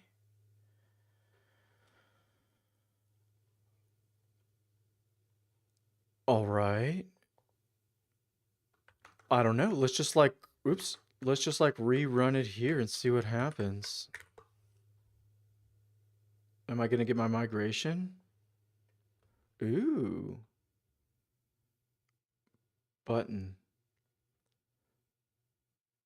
No route. Ooh, okay, okay, okay. Oh, okay. Warning, no route path matches /posts. Okay, so /posts is... Oh, this almost looks Perl, kind of like Perl, where they're... I gotta read... Okay, let me just ask Claude Code, what's going on with these Elixir tilde things?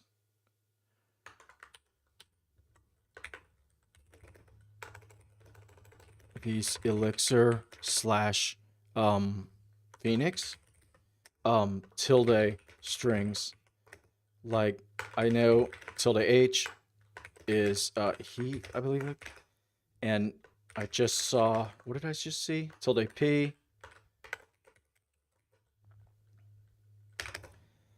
Is it like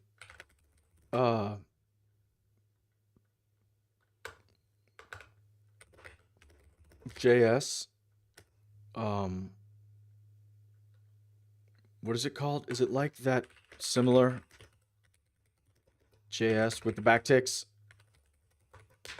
I don't know the name of any of these features I'm talking about. Let's just see what it says.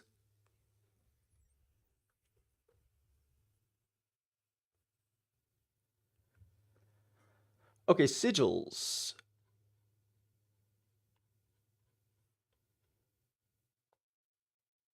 Goodness, that's a giant amount of context. So that's Elixir. Interesting. So in JavaScript, it's like a generic thing. Is it JavaScript? Yeah. Oh, it's digging through code.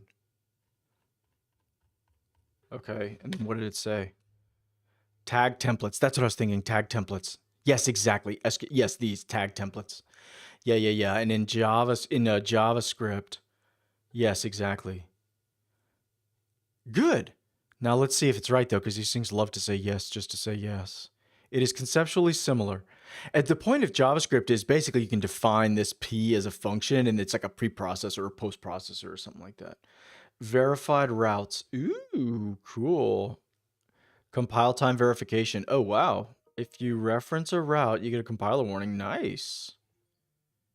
Okay. Can I make any sigil I want?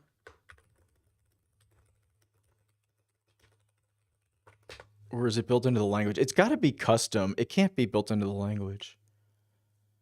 Yeah, okay, I can define my own sigils. Okay, awesome. Okay, so it does sound like tag templates. If I can define my own. Are you like bouncing my browser all around? Don't bounce my browser all around. Let's get back to it. Okay, stop. All right. So let's go read some error messages. I got to get this. Cool. I wonder if it's because I haven't pulled it into my router. That thing generated code, but did it modify any code? No, it didn't modify any code whatsoever. So I would expect maybe I got to like wire this into my router or something. In fact, let's ask Claude Code. That might be something that's really fast.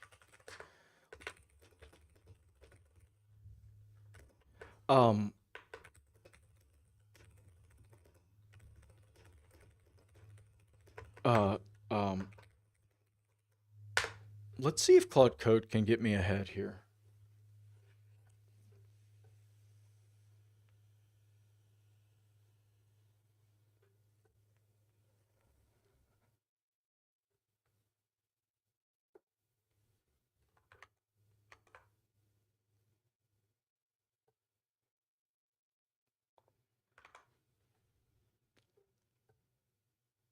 Now I see what you're working with. Yep. CRUD interface. Yep.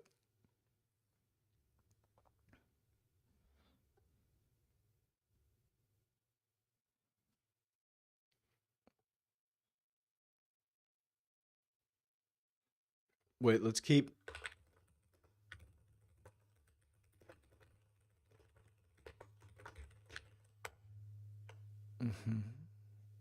Oh. Aha! Here's what I do. Yes, perfect. Create a new live view that embeds a React component. Ooh, a hook. Yes. Okay, this is actually cool. Let me see if I can do this myself, though. Actually, yeah, let me see if I can do it myself. Yeah. Okay. So I need to, okay, so basically what I just checked in is new. Was it web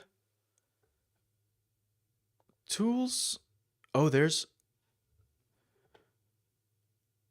no, that's a controller. Okay, cool, got it. Wait, close the controllers. Live, yes. Here it is, post live. Index. Okay, cool. Use CP web, cp.blog. Don't know what that does. Render, and then here's your assigns. So then I guess these flash, these are all in the assigns. I suppose the assigns is like the namespace. Don't know. Okay, cool. Mount. Oh, there you go. Oh, cool. Whoa, this is the pipe. Okay, so it looks like it's syntactic sugar for not having to nest it all like you'd do in Erlang. In Erlang, you'd be like assign. There'd be tons of tail recursion. It looks like that's it. It's okay. And then it's this socket, but it's this socket having been, I think, is it curried into the first argument here? Is it like inserted into this first argument? Something like that. Interesting. Because I ran my own assign. Let me go read my own code. Thermostat. Yeah.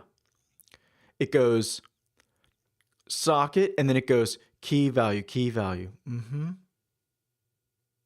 Oh, or does it? This looks like this may be some sort of weird tuple or something like that.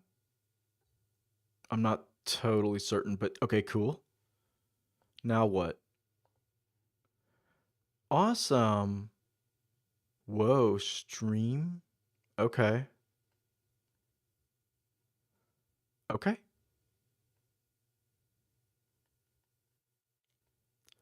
Okay, so this is the render function. What else do we have? Show, form. Okay. Dot form. Okay. Okay. Dang, this is almost Railsy. This is almost Railsy. This is kind of feeling slightly Railsy. Okay. Apply action. Assign. Okay. I think I'm starting to finally kind of get it. Like the Erlangy or OT, the Erlangy or Beamy or Elixir kind of style of like mixed with the web. Okay, apply action. Post. Okay. Validate. Yikes. Okay. Whew, it's overwhelming. But let's just keep going, chip away at it. Post live. Okay. Post is a really bad name. Actually, that's my first feedback. This word has such a like all kinds of meanings already in web development, and so to say blog post confuses me. I'm like, wait, because that's obviously an HTTP verb. So now I'm like, well, okay, wait, what post is it? I'm trying to learn it. I think I understand. All right. See, listing posts. Yeah. List posts. I mean, okay. I think it's clear enough. This is cool. Is this like Ruby where this exclamation? Let's ask Claude Code. Explain.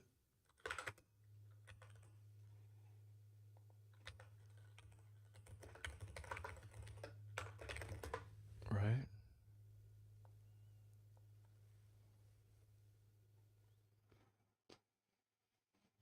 Yeah, thank you.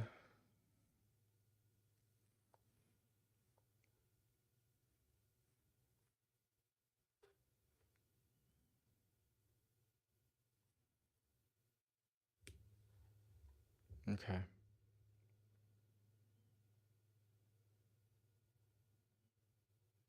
Delete. Yeah, it's just, why does this have a bang on it? Wait, what? Basic structure. 50. Yes. Yes. Handle the event. And then no reply. Yes, I understand. So this is just like Erlang, like pattern matching. A map. Thank you. This is terrible. When a user clicks the delete link, the value ID, yeah. What I don't understand. Okay.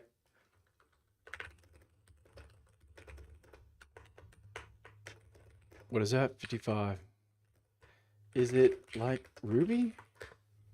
So in Ruby, that would mean side effect.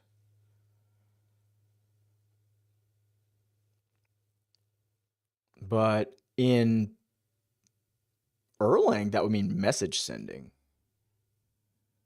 Oh.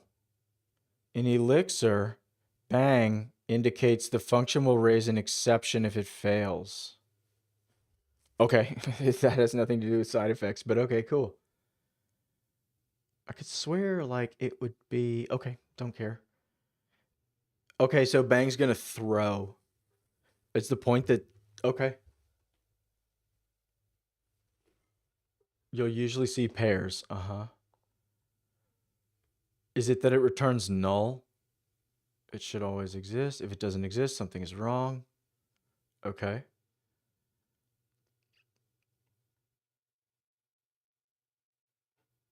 Okay, yeah, ignore.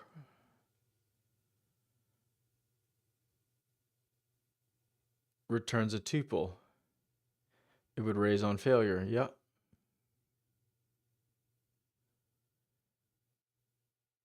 Dangerous versions, okay. Let's keep going. Now, wait, if I hit F12, no, okay. Blog, where is that defined? Let's see. Seems like that's a, look, cp.blog. Okay.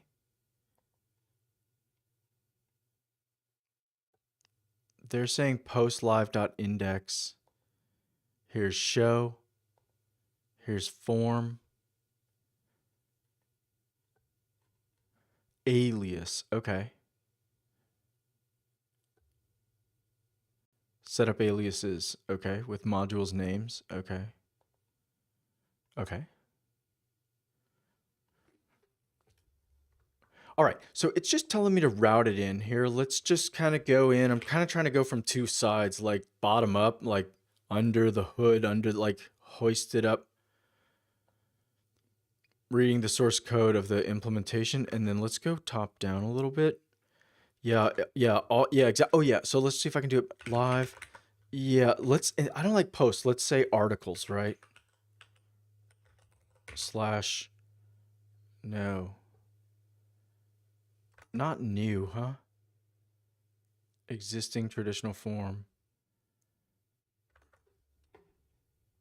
Yeah, there's more. There's just slash posts. Yeah, exactly.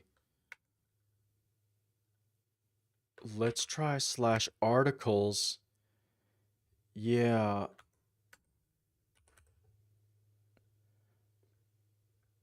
We could try that. Now, let's see where it fails though, because I'm changing the name because I don't like this post name. That's super, like, I don't like that overloaded name. I don't want to see post in a, I don't want to see it. So where is this router? No route matches slash post. Yeah. Form.ex. Okay, okay. Here. So in this form, are you saying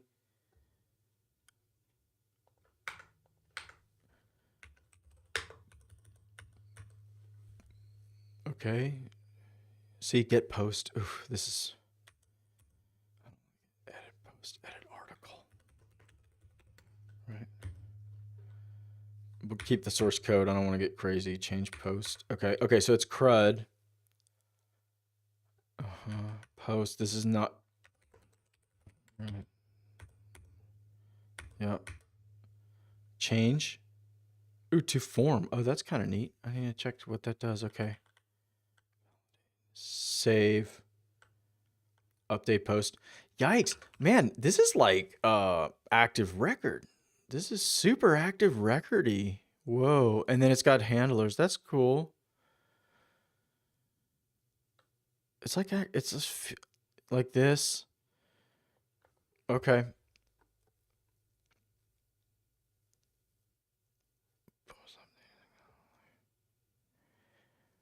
Okay. Good. Save post. Okay, so here they're explicitly defined.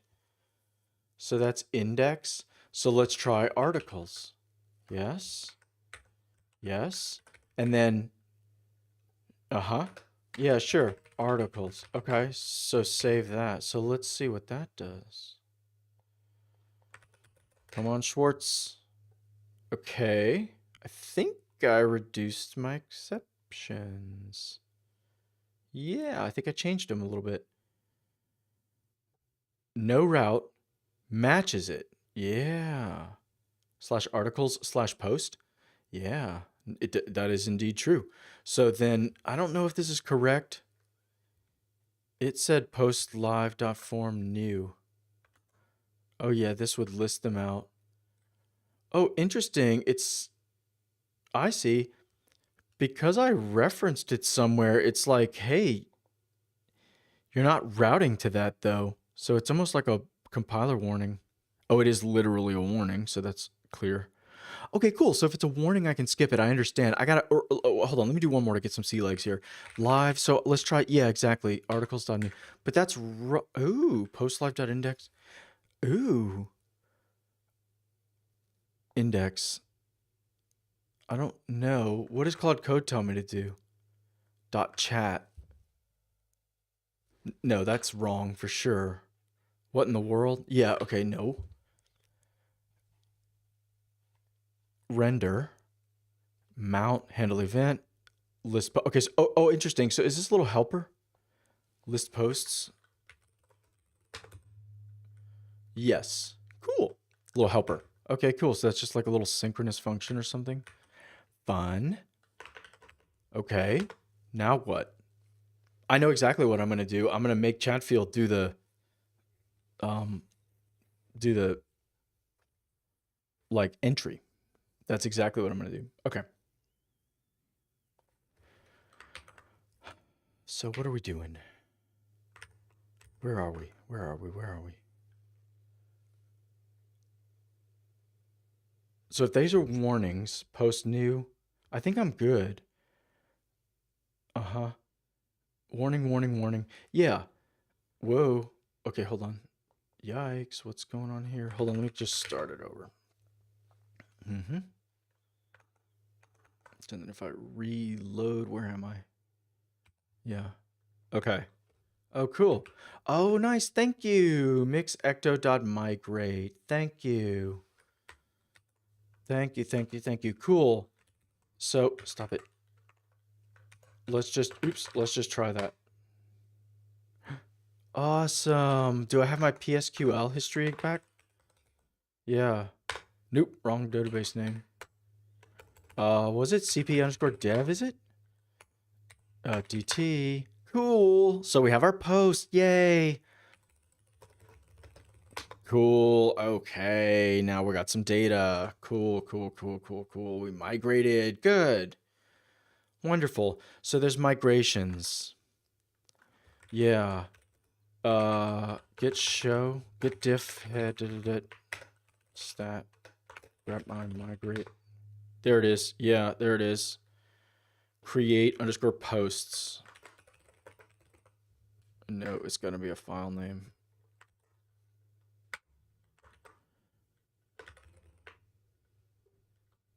Do it this way.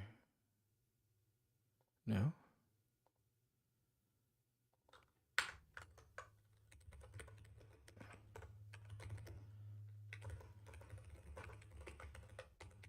There it is. Priv. Yikes.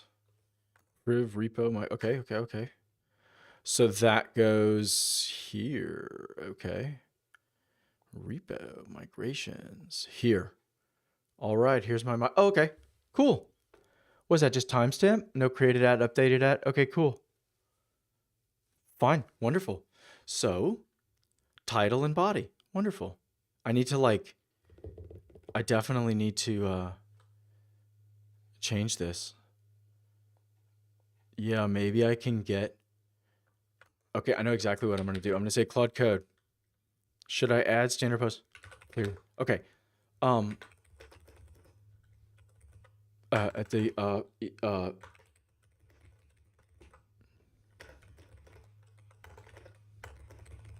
there should be only one. Given what Chatfield does, and that I want to implement later, swap the blog post form for Chatfield.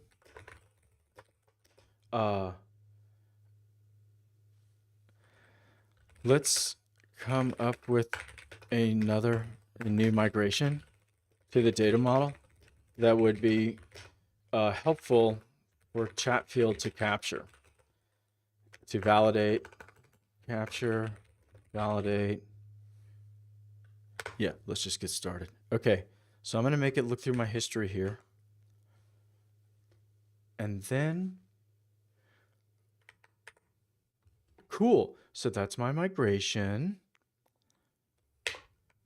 And then what if I run it? Okay. Hey. So this is the home page. And then I should have /articles. Come on, Schwartz. Let's try this. Hey, cool. New post. So this is going to fail. I think I click GitHub of what? Oh, cool. Phoenix. I think if I click this. Awesome. Good. Okay. Yeah. Okay. Okay. So yeah, it's very Railsy /post/new.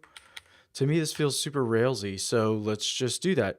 So /articles. So if we go to the router, I don't think I need this anymore. CLI. No, let's get rid of this mix. Okay. Let's say yes. And then see what it changed. Postgres, hold on, don't touch that. Oh no. Nope. That's the only, okay. So let's keep going. So /articles/new, no route error, /post/new. Aha. Somebody bounced me to the wrong thing. This new post. Okay, find it. New post. Ha. Now we're getting somewhere. Tests, new, here. New. Okay, so first of all, new article. Now this thing should be streaming for me. Ready, set, go. Cool. Let's do this. This will be fun. Boop. And then boop. New article. Let's say create. What? New. Wait, what?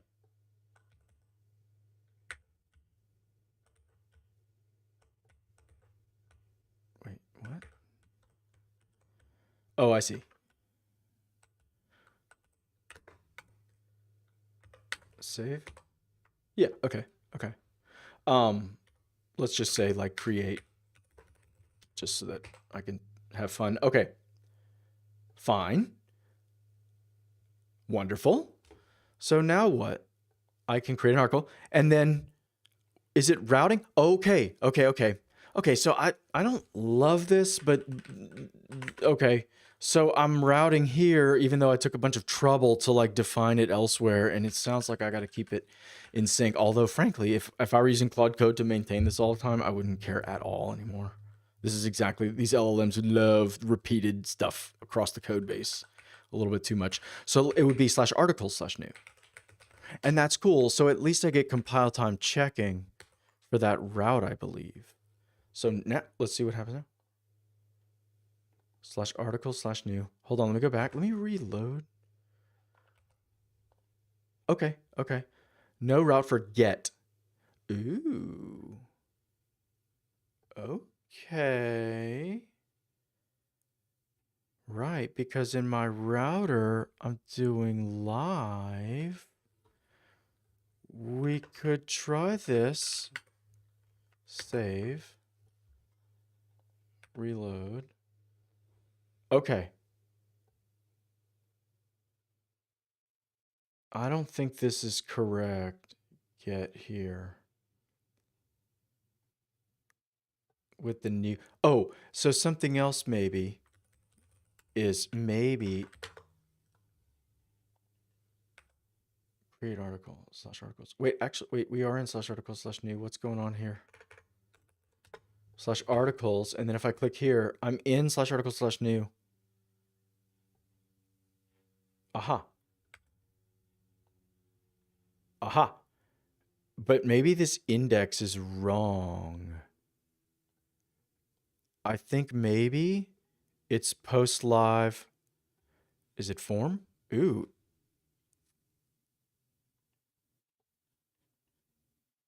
That looks pretty good.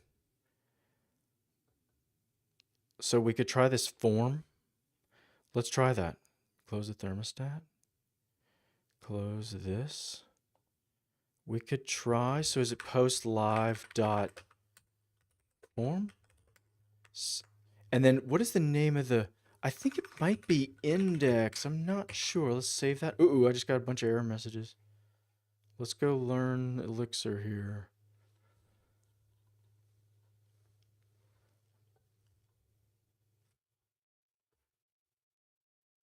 Okay. Apply action. Render. There's apply action.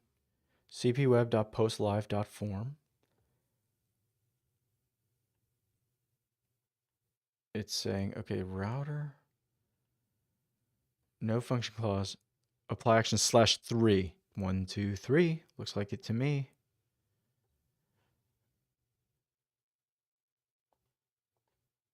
Mount. This is not bad though. It's calling like tons of lifecycle stuff. Okay, I think this should be consistent. If I rerun, I should get consistent error. Right? Where's the browser? Whoops, there's the browser.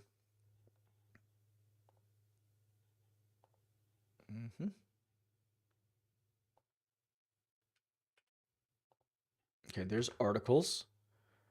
Articles looks good. But then /new. Let's see it. 1, 2, 3, go. Okay.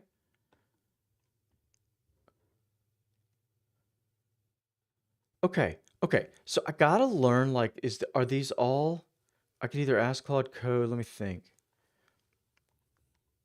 Is this form the same thing as index? So here's a render. Mount.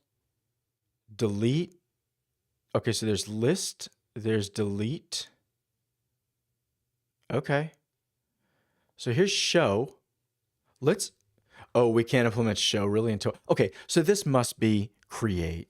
This must be layouts.page.title. Use this form to manage post records. This has got to be like the full application or the full like page.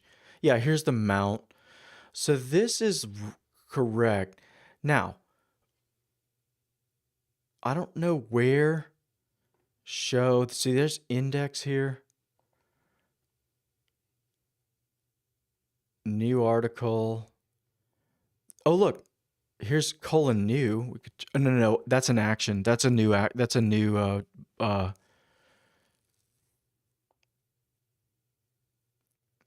look, it literally just... Wait, assign socket, assign page. I wonder if it's like Rails where this creates it in memory but doesn't sync it to the database. And so then you're just modifying this object effectively in memory. It may be like serialized a bit into session state or something like that, but it's not synced to the database. Let's keep going.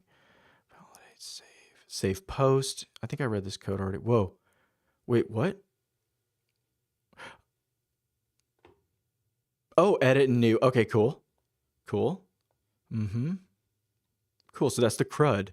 So this is definitely the CRUD. And then there's render. There's mount. Return to, show and index. Ooh, show. Edit and new. Okay. Let's go look at the show here. So there's its render function. The thing I don't understand is, like, you're supposed to be passing in a render, like, in the router. What is this dang thermostat live has nothing? Let's just try that. Let's just start there. Save. I'm paranoid now. Let's run it. So then, where are we? Articles, fine. Create, okay.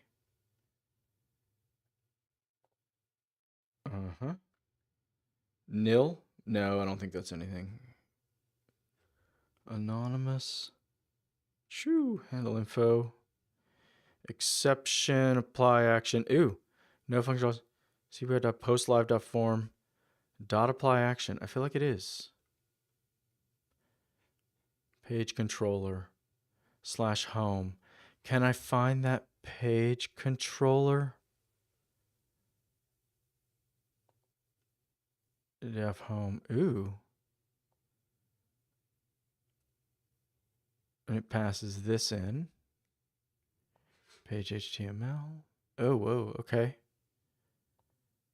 Components. Ah, yeah, this is where that, like, layout was defined earlier. Cool.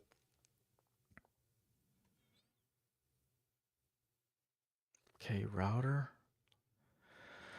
So what is this? I got apply action. Still, okay, I guess I'm just gonna break down and ask Claude Code what might be going wrong. /article/new. Oh, I know. Let's just try this. X. Right, let's just pass that in. The question is, do I see that? Clear. Oops, stop. Do I see that anywhere? Reload. Right. Yeah. So this is the message, like, passed through, I think. Yeah. Live action. Okay, let's ask Claude Code. Oops. Let's go ask Claude Code.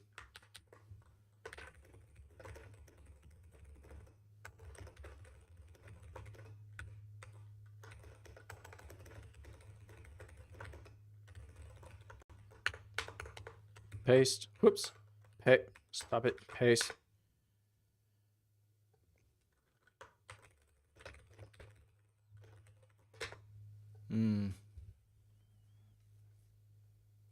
Ooh, I hope that XXX doesn't totally trick it. :new? Is it really new? Don't do it for me, although I may have pre-approved its permissions. Okay, let's try that. Was it that simple? Did I not guess :new? I don't even know if I believe it, though. Let's save it and try.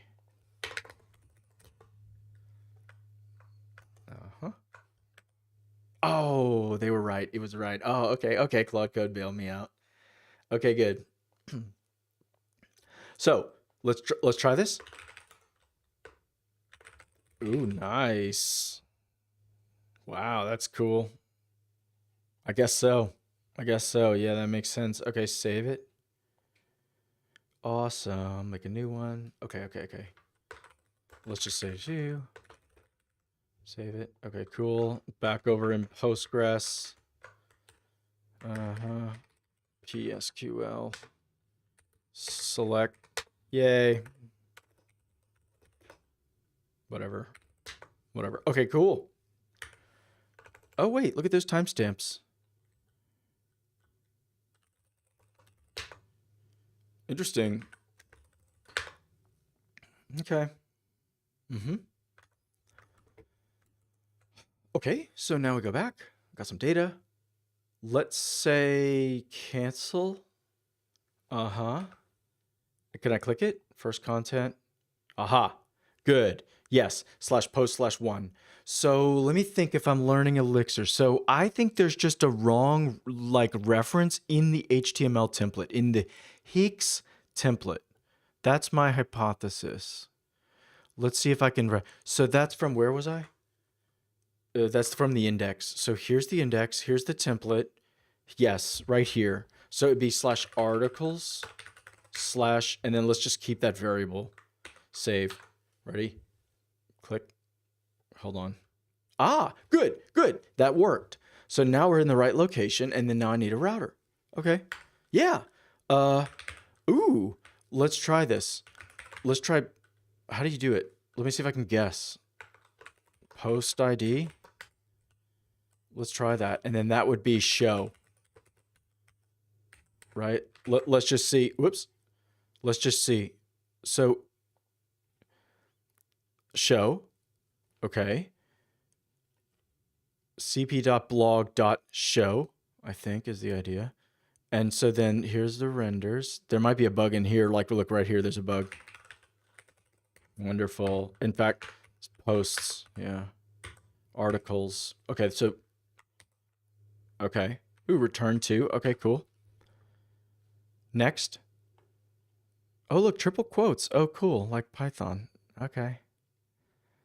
I didn't even notice. Okay, cool. So now what? Layouts, right? So it's reusing this layout. Okay, so then what?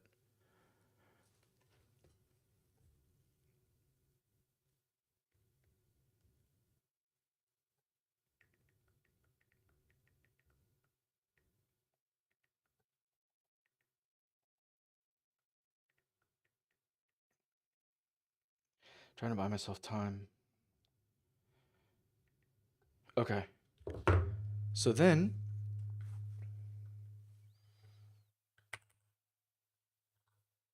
now, the one thing I have to learn is like there's always that second parameter. So here it's like so small. Render, mount, show. So there's mount, page title, post. Okay, right. That's your key and your value. Get post. I see that could throw an exception. I see. So it's the idea like I want to either do pattern matching and let that throw or not. And that's that. I think that's what it is. So instead of returning a tuple of okay, and then that can fail pattern matching and throw, I think the idea is just return the value, but if it can't be can't be found, you throw. Cool. Okay. I think that's how that works. So now what? All right, let's just guess. Let's just get this in the router and guess. Post ID. Oh, but there's got to be, right? It's got to like look it up. Look, ID here. So there's a mapping here of ID. So let's try then. I think actually maybe let's try it like this. Let's just see, does that work? So then there's an ID. I have no idea if that's the right syntax. I'm totally guessing. There's not a lot of syntax highlighting here. Oh, and then also it's not going to be new, right? Let me just not pass anything. I don't know. Route. Okay. No route for get /articles. Go. Get. Now I did live, right? /articles. Okay, so one thing you can do is like this. Save. Reload. Okay. Ooh, that's good. That changed something. No function clause show. Dot mount. Okay.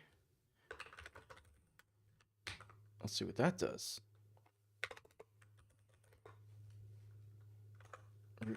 Aha. Okay. Same error. Okay.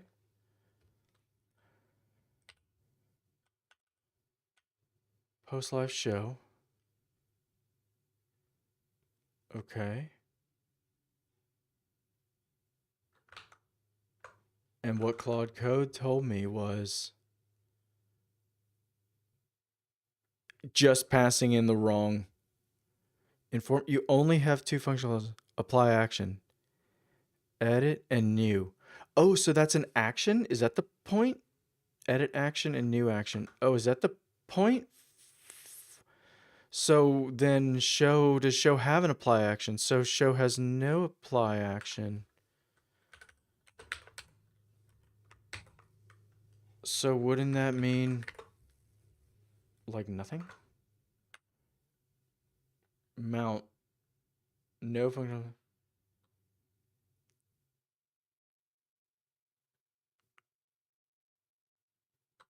Okay, let me ask Claude Code again.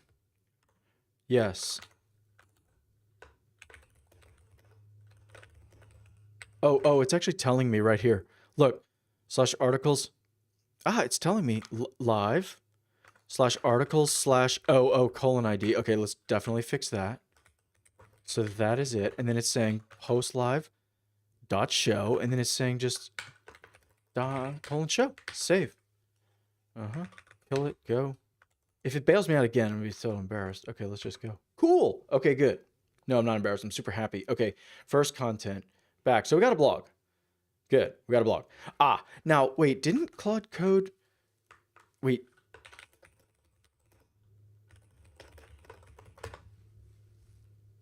Did I just totally ignore it on changes to the DB?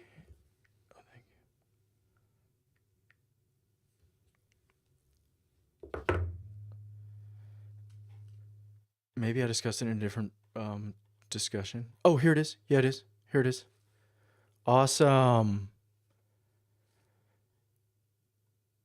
Yeah.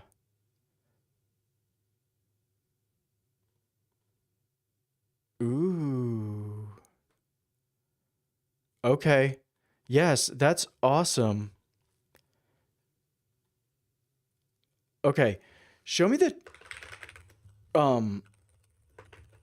data definition, and I will give feedback to that, and that can inform the final migration we land on. Ooh, I need coffee. This is gonna be fun. I hope I can get it done in time. So now I need a hook. I need a hook. Oh, okay. Wait, so it kind of works. And then can I delete an article? Delete, yes. Wonderful. Yeah, that ran. Yeah, that totally ran. Okay, cool.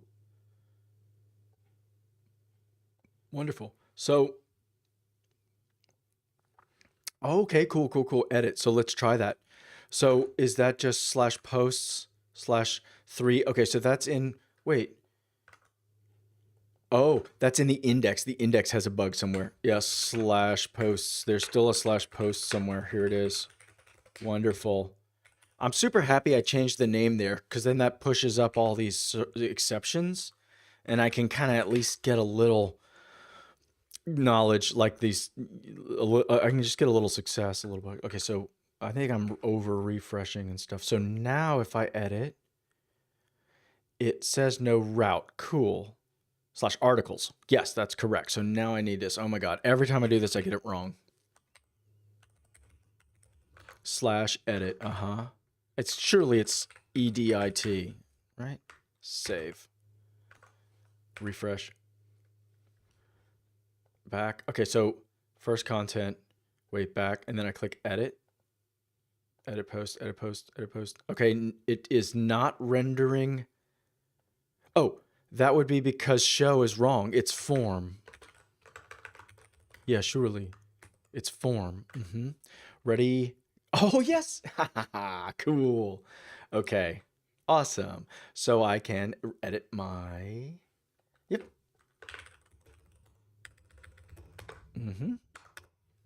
Cool. Good. So let's go into Claude Code, because I'm going to want to hook here in 2 seconds. Wait. Stop. Just show me the dang data model. Okay. Title. Body. Yeah. And then, okay. I want to updates to the, let's focus only on the model. Okay. So Alice needs a description that she is a blog writing assistant, and a trait that she can fill in details for form fields as instructed, as guided by Bob. Bob is a blog writer. Yeah. Fine. Next. What's next? Okay, so I want to simplify this. So no validation for title.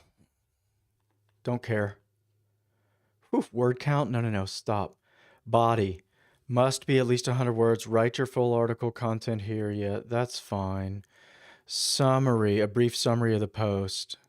Okay, fine. Must be under 200 characters. Yes, fine. Author information. Author email. Okay, cut author email. Yeah, cut author email. Bob is a blog writer. Oh, let's do this. Bob has a trait that his name is Frank Wallace. Okay. No validation for title. Cut email field. What's next? Oh my God. No. Okay, author name. Category's awesome.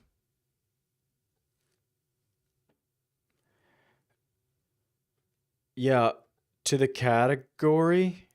Yeah, add to the category a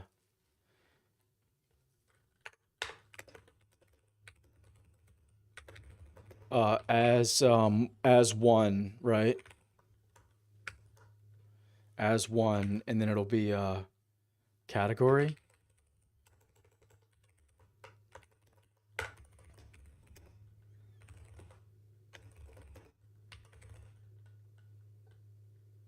Good stuff.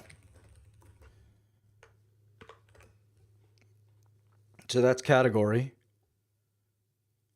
Summary. Tags is fine. .many.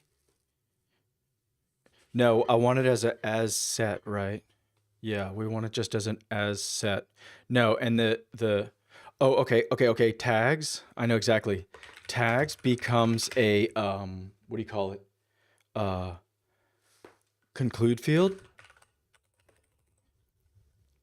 And I want a as set tags. Make sure you read the relevant Claude.md files to understand me. Okay. Boom. What else? Tags. Publish date. Nope. Priority. Nope. I think literally cut everything else out. Difficulty level. Publish date. Oh, you know what I'm gonna do? Oh, let's do a fun one. Allow comments. Is draft. Let's do this. Cut all other fields. Add a new field. A new field. Oh wait, no. Oh, add to the subject, to a title and body, the dot as lang th, right? Yep, that'll be fun. Show me the resulting model. All right, let's do this. Let's just put it in plan mode.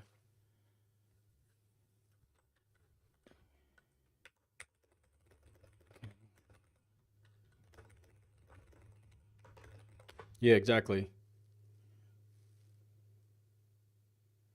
Totally. Thank you. You're reading a cookbook. Yeah, as list. Wait, what? Title. Summary of database fields. No. No, the database. Oh, that's a good point. The answer is yes. That's totally true. Yeah. You're absolutely right. Okay. Okay, as lang. Yeah, perfect. Yes, yes. Do it. Let's just let it go. Wait, Alice trait, Bob trait. Oh, wait, no. Cut the traits. Wait, stop.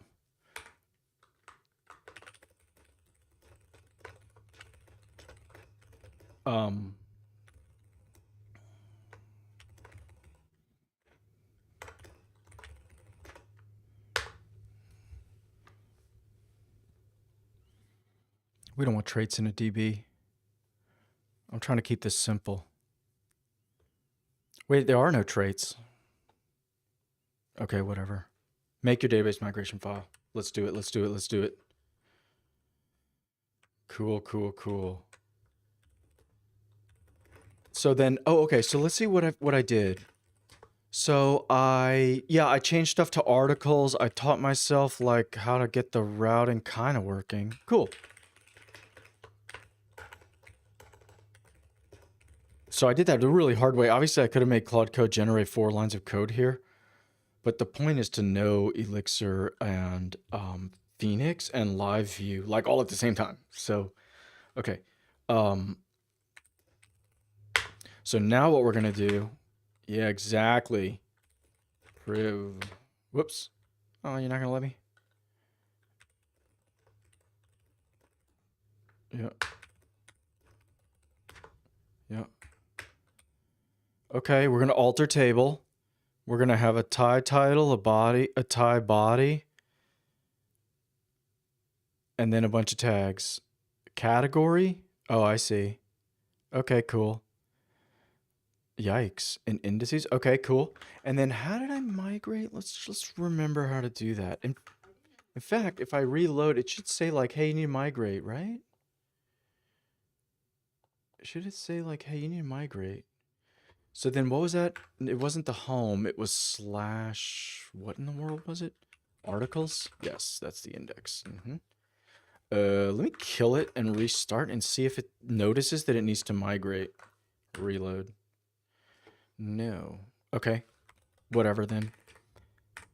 Ah, migrate. Mix, acted up, migrate. Come on, Schwartz.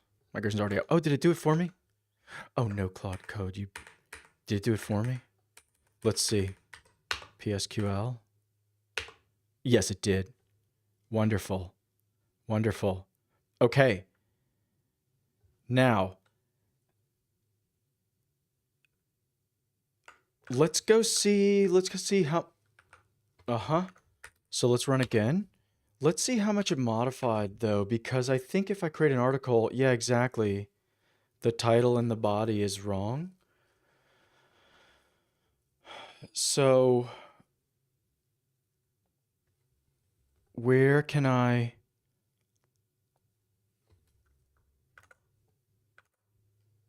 Okay, so let's look at the editor, right? Here's the form. Post form. Here. Okay, header, title, use this form to make right. Input. So here's the title, and then I guess we want the title th. And then this is body, and this would be like th body. Ah, but this is... How does it work in Postgres? Title underscore th, body underscore th. Okay. Let's actually change that. Let's just keep it consistent, because the point is I'm trying to learn stuff here. It's not that this is like... Okay, good. Save it. So then, saving. Okay. So that's all these fields. Let's just see. Okay. Foo bar, or let's just say 4, th4, body 4, th body 4. Save it. Okay, let's just pull it out of Postgres. Okay. Category didn't stick, tags didn't stick because I didn't do it. Okay, let's make Claude Code do the rest.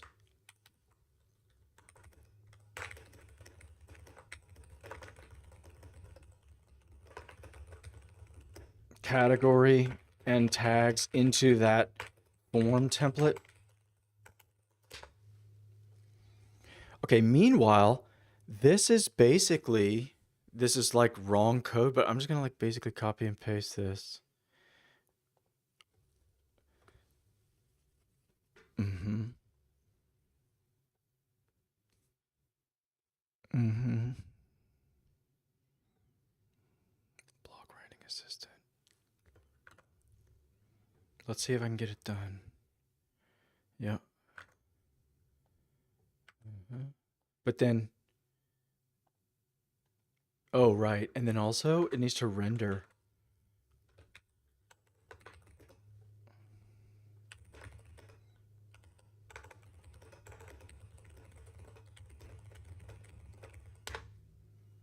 Mm-hmm.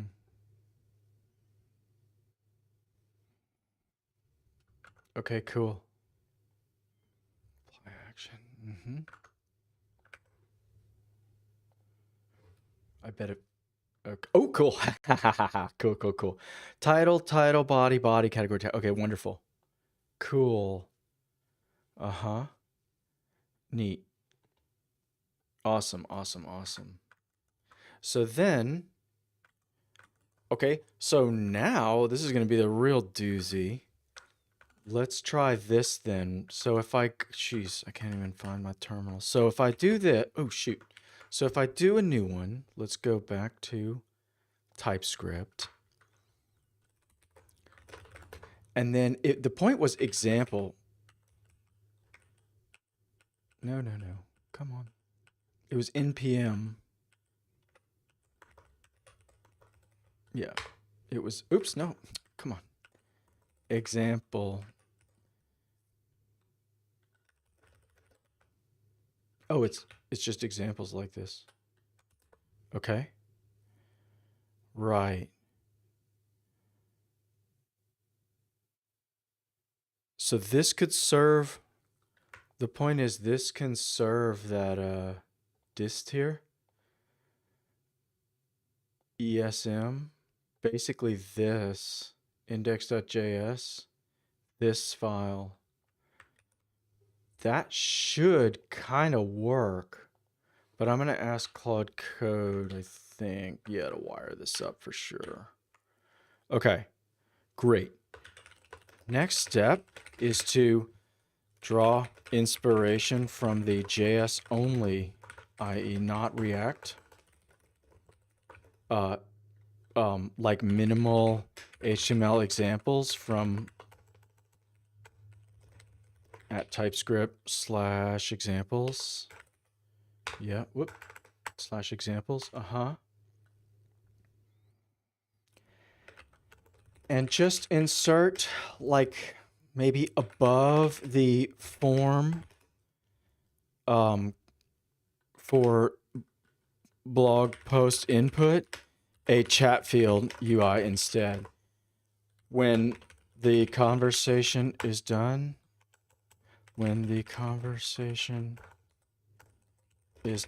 populate the form fields.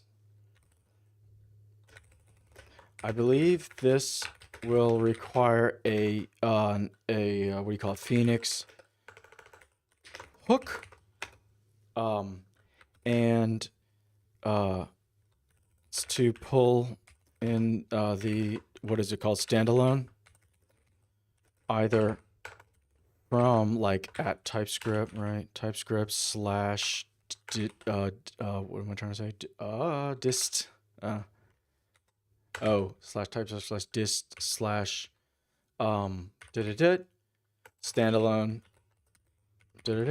or else it is being served via npm run examples and accessible via paste. Correct. Ready, set, go. So this will be a big one.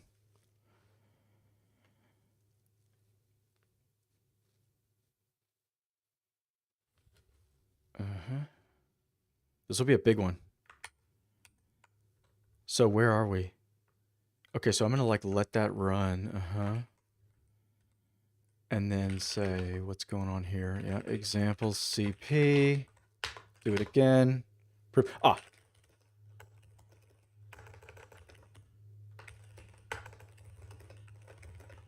Data.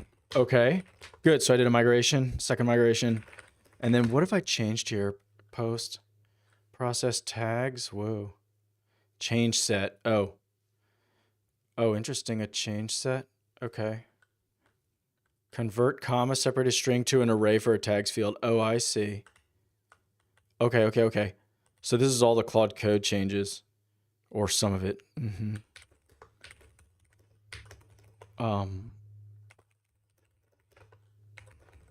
Support the new DB fields. Okay. I'm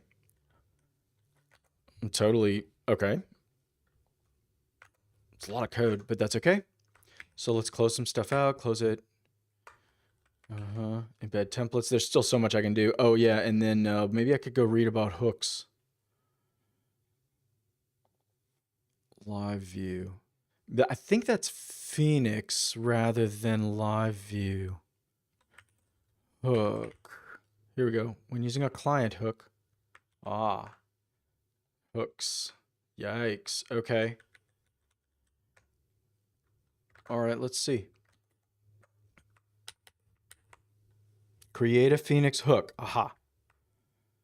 Copy Chatfield CSS to Phoenix assets. Cool.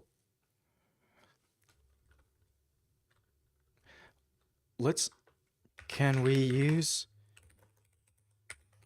style?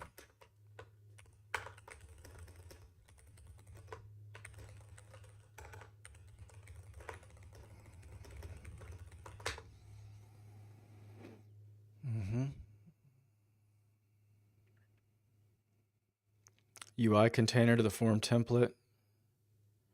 Good.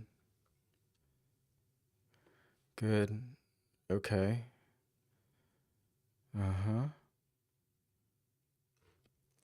Good idea. Okay. I will test it for, yeah, okay. So then what is that? Localhost 402, yep. Okay, so here's my articles. So when I edit it, here's the point. I want Chatfield to be like at the top, basically. Okay. Right, so this is just a massive, yeah, copy paste from Chatfield. I would guess in like practice, like almost everyone's gonna have to pull in some React components, right? It's like the new jQuery, right? Like so much. I don't know, maybe Elixir or maybe Phoenix LiveView people can stay totally isolated. Okay.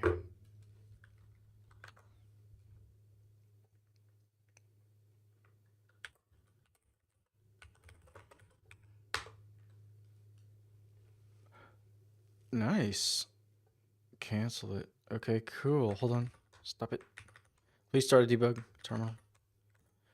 What is it doing? Is it trying to run stuff? Okay, cool. Let's see what it did. So first of all, this definitely does still work. Browser. Nope. Oh. Dist, standalone, ESM, index.js, correct, reload. Okay. Start it again, IX. Ooh, Erlang 27, I'm not accustomed to that. I think when I used Erlang, it was in the teens, maybe 18, maybe 22? Can't remember. Okay. Oh, now you know what else needs to be running though? Not only Postgres, let's do this, -d. So we'll run in the background and let's just make sure that there's still content. Yeah, so if I do this, Docker compose down, it'll go down. Whoops. Come here. Down. Yes. I think that's timing out. Reload. Yeah, it's timing out. Connection refused. Okay, wonderful. Yeah, cancel. What's going on? Stop it. Okay. Awesome. So then we run it. How fast does it boot up? Already set go. Wonderful. So there's the data. So the database is good because I needed to go into Python, make proxy.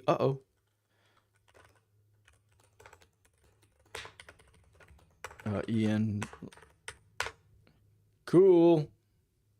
So now I got my proxy. I don't know if if we need the proxy, then we're making super huge progress. So let's edit the post. Okay, gotta debug that. What's going on, field? Access script at blah. Blocked by cores? Oh. Really? You're blocking me with cores? Okay. But how am I running this? Cores disabled. Whoa. Is it just like that? Cores true. Let's just see. Ready, set, go. Good. Wonderful. Alice trait is not a function is great because that was wrong. Let's find that. Alice trait. That was totally bad. Yeah. I think there's some bad documentation. Yeah, there's always bad documentation. It's insane. Here. So it's .alice .trait. Like that. And then it's .bob .trait. In fact, I don't even think it's like that. It's not like that. Hold on, let's read it. Hold on. Let's kill this one. View.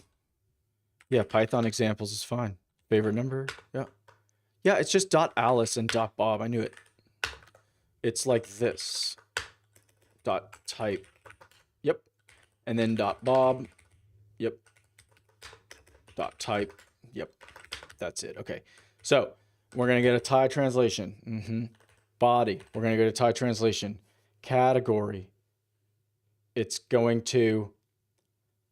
and this needs to be a conclude. Let's try this.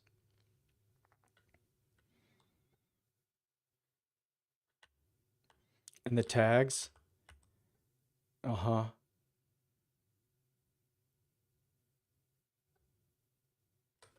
Yeah.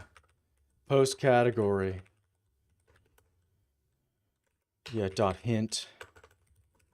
One of, yeah, exactly. Okay, cool. As one. No. Category dot. Yeah, I think that'll work as one. I think that'll work. Tags, we get as a set. It's a conclude field. Yes, done. Okay. Does that help? Ready, set, go. Ooh. That kind of does. Oh my gosh. What do you think about for your next blog post? So, just literally any lorem ipsum, please. Populate it all for me. Right? Sure. Tech. Let's say tech. Title. You make up everything else from here. Come on. Wait, did I have a trait in there that said that Alice would do that? Yeah. I've created a blog post. Okay. Great choice. Now let's move on to the title. If you need any more adjustments, feel free to let me know. Okay.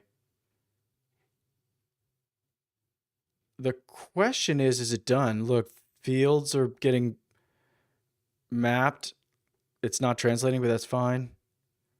I think that's totally fine. Digest confidentials. I like it. Okay.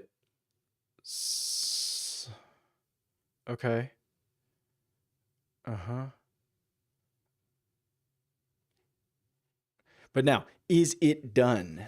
That's the question. Like, let's go here, right? Can I block? Let's actually go to the go function, right?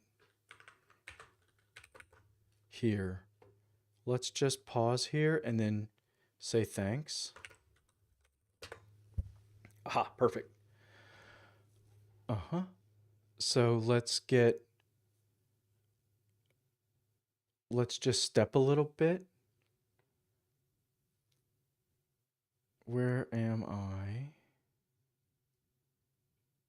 Let me go off camera and think. Gotta try to get some progress. Step over, step over. Graph input. Yep, new command for sure. Where are we resuming? We're going to go into think for sure.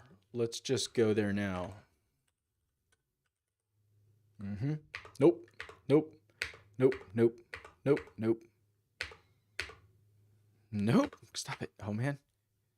Yes, this I think. Oh, God, it's everywhere. Here, this is it. Uh-huh. Let's just pause here and then keep going. Go. Uh-huh, so now it's thinking. Okay, so now the state's been passed in. Uh-huh.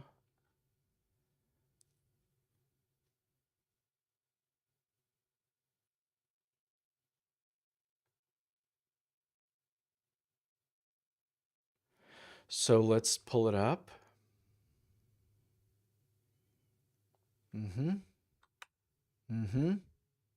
Where's that thing? Okay.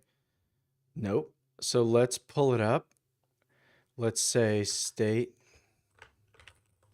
right? So state.messages has digested confidentials. Yeah, I think it's done. State.interview _ done. Undefined. Enough? I don't believe that. Uh-huh. I don't believe that. I think I know what I want to do. Let's keep going.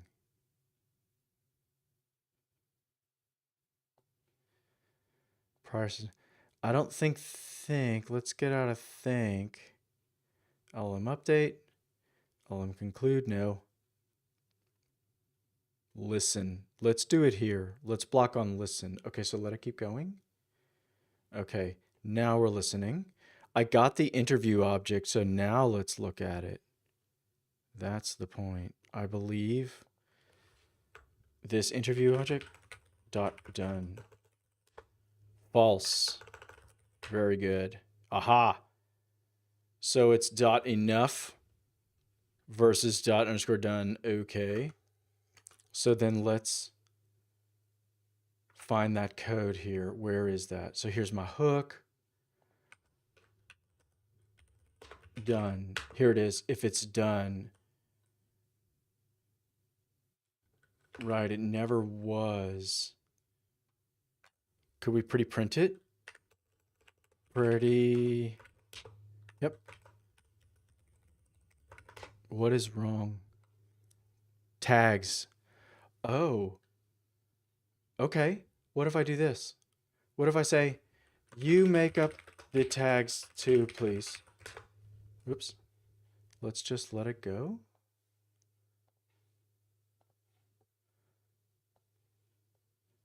Uh-huh.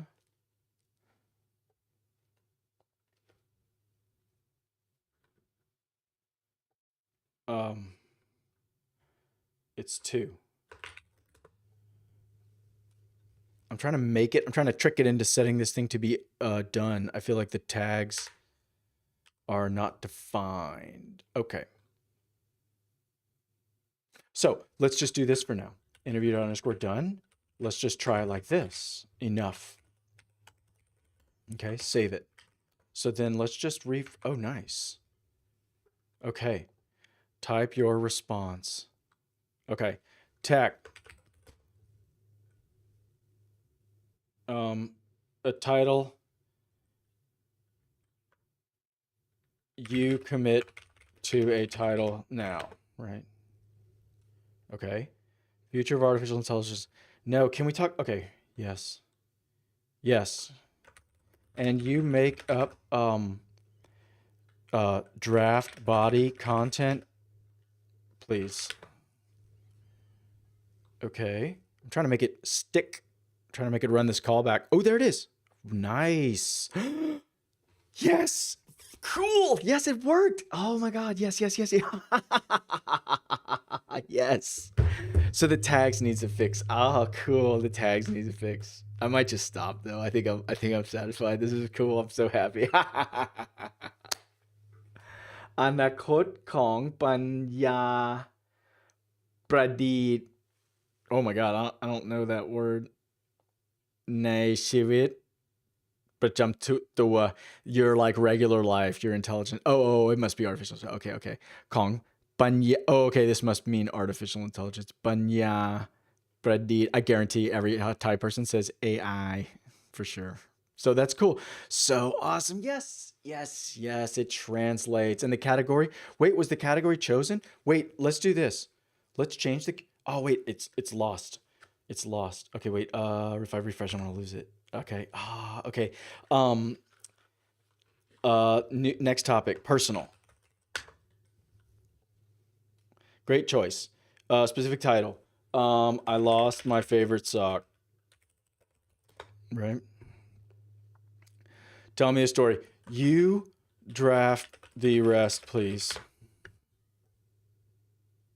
Oh, that lag means it's doing it. Yeah. Okay. Sure. Okay. Let me know if there's anything. Perfect.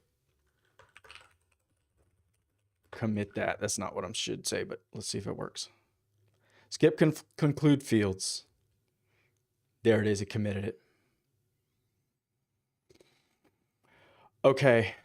Cool. I'm by no means an expert, but I wired up Chatfield into Phoenix LiveView. And then it like, let's see. Can I even log? Oh, was it an error message? Con case? If I like view it, come here. I should like literally every single keystroke should be like logging out. Okay, it was earlier. Okay, cool. Okay, I'm going to stop. This is a cool branch. Let's see. So here, okay, so here's this huge asset. Oh, I say huge. Chatfield hook. Oh, okay. Git add assets. That's cool. So then what's this Chatfield hook? Where's that come from? Add assets CSS. Oh, in fact, while I'm doing this,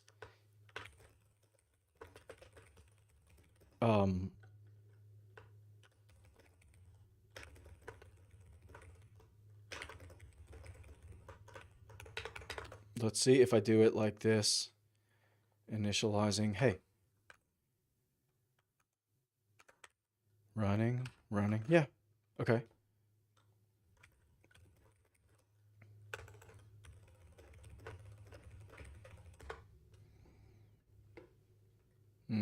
So then we screenshot this.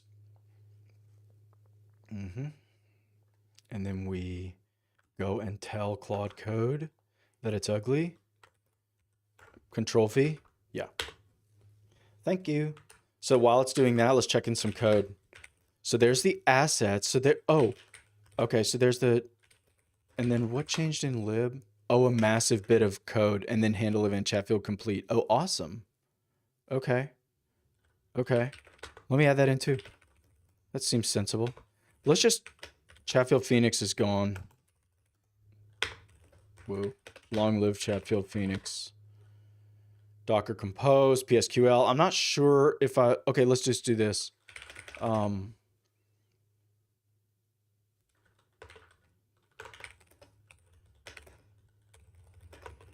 Chatfield, TypeScript into Phoenix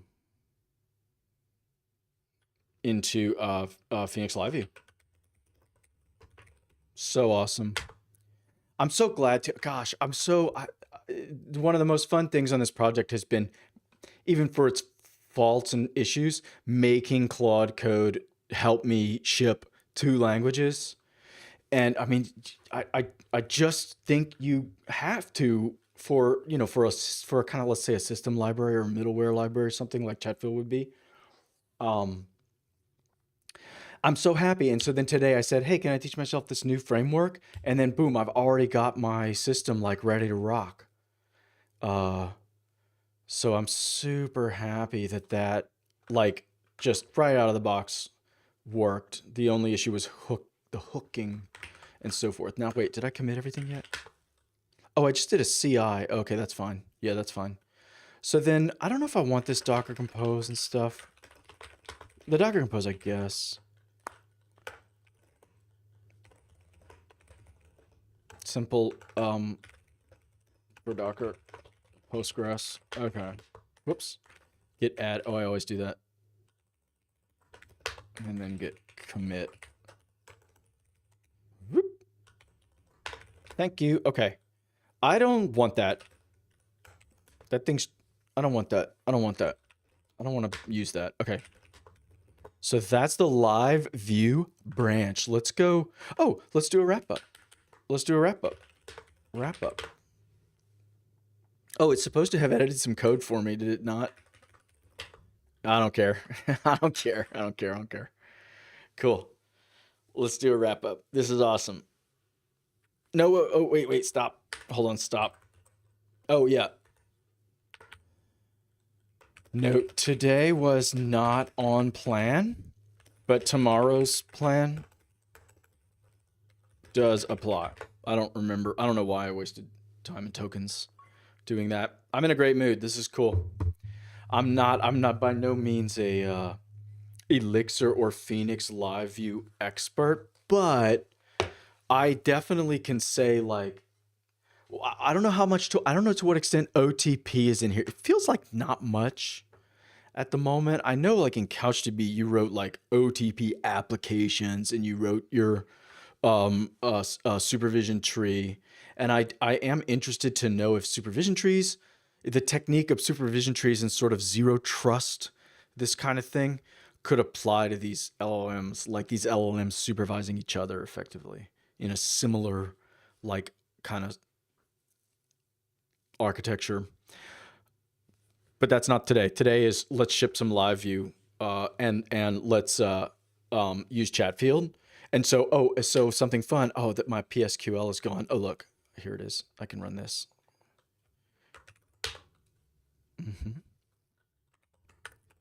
Do it like that. And if I select star, hey. Wait, DT. Oh. CP dev. Posts, is it? Oh, I never saved one in the database. I don't care. I don't care. Okay, cool. We're good.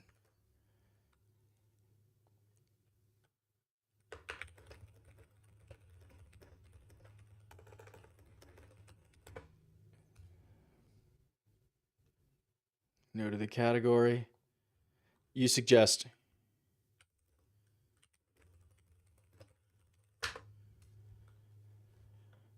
Come on. Oh, this could be good. Ha ha ha ha ha. Okay, so comrade separated tags, foo, bar. Save post. Oh, it's saved. Okay. Cool. Cool. It's in there. Tuapai, that means regular. That means general, generic. Cool. Naipodni. Lotus some luat. We're gonna check. Okay.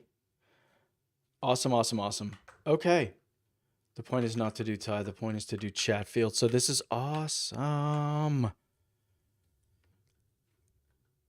Good. If it pushed it up, let's go review it and log out. I gotta go. I'm way overdue. Way late.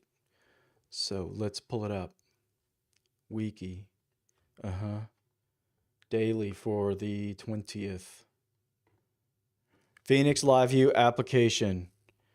As an example, integrating, yeah, so we're doing Elixir, we're doing Phoenix, this is the stack, we're doing Elixir, which is Erlang OTP, Elixir. Phoenix is this web platform. Phoenix includes LiveView in it, so we're just jumping to the LiveView approach. It's not get, post, put, it's this LiveView streaming tool, although I'm minimally using it. It's effectively a CRUD.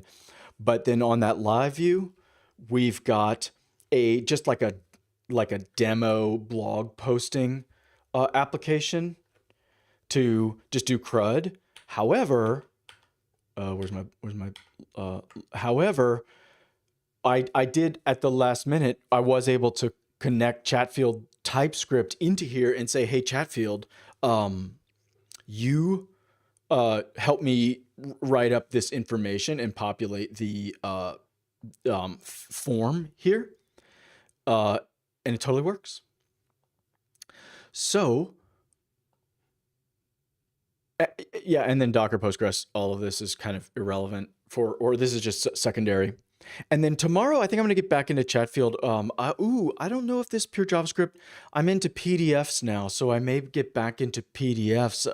I really very badly want to use these new Claude Code. What do they call them? Skills. Yeah. This came out like three work days. This came out like last week, I think. These skills. Is there an announcement or something? Yeah. Is there a date? I don't know. And so I think this is cool. Yeah. It's effectively just convention over configuration kind of thing. I think they've taught Claude Code, hey, check these folders and document, kind of a similar way that you define agents. It's all just files in the file system. You name them a certain way. So I love that. I think that's extremely legit. These language models are like, oh, a file. I think that's a super quick way to get these things kind of bouncing all over the place on context, able to have the context to kind of do stuff. So I think you can drive to the doctor's office and you can complete the PDF form, the onboarding form, while you're driving safely, eyes on the road, driving, and we're just shouting into the car at the voice interface with Chatfield, and it's saying like, what's your insurance carrier or whatever. I don't know about insurance number. We're gonna punt on that for a moment, but that's the idea. And then this thing could output a PDF, like printable PDF or something, on the basis. So the point is, Chatfield is not really about the web. Chatfield is about a mental model and a data model for communicating these like keys and values, these forms, with a major hypothesis or the major experiment being, does it improve these language models to kind of move to this language? If I tell a language model, well, I've got a form and it's got some fields and here's how the validation and stuff works, is the language model going to be like Lawnmower Man or like Neo in the Matrix, like, oh, I get it, I see it all? Is it going to ultimately just make it output the right outputs, the right code, the right function calls, all of that, to get better work done?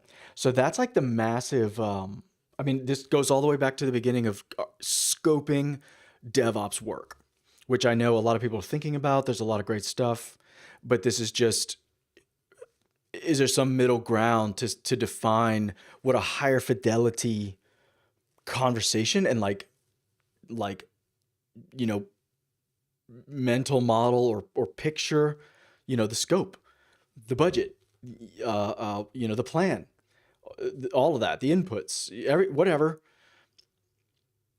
is forms kind of a helpful way to get it done effectively with an LLM. And then furthermore, I believe there's conversational user interfaces. So in the way that forms are not all of HTML and web development, but they're a big key part, a huge part.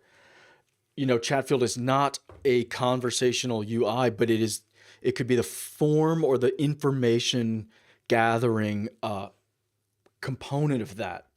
I believe that there will be conversational UIs which will in some sense have the structure of graphical user interfaces or text user interfaces, but in some ways be completely different. But it will not just be prompt your way to success like it is today. There will be concepts, and the LLMs will know about them and so on, about saying like, here's what a conversational user interface would look like, almost like the way they kind of started from scratch on what would a smartphone interface look like when they made iPhone rather than BlackBerry. That is all the goal tomorrow and the accomplishments today. And I plan on playing with Elixir again, because like I said, my friend Dave Cottlehuber, first like super strong professional I think I met in my career many years ago, who taught me a lot about that. So if he says it's still good, then it's still good. Thank you very much. So I'm gonna log out.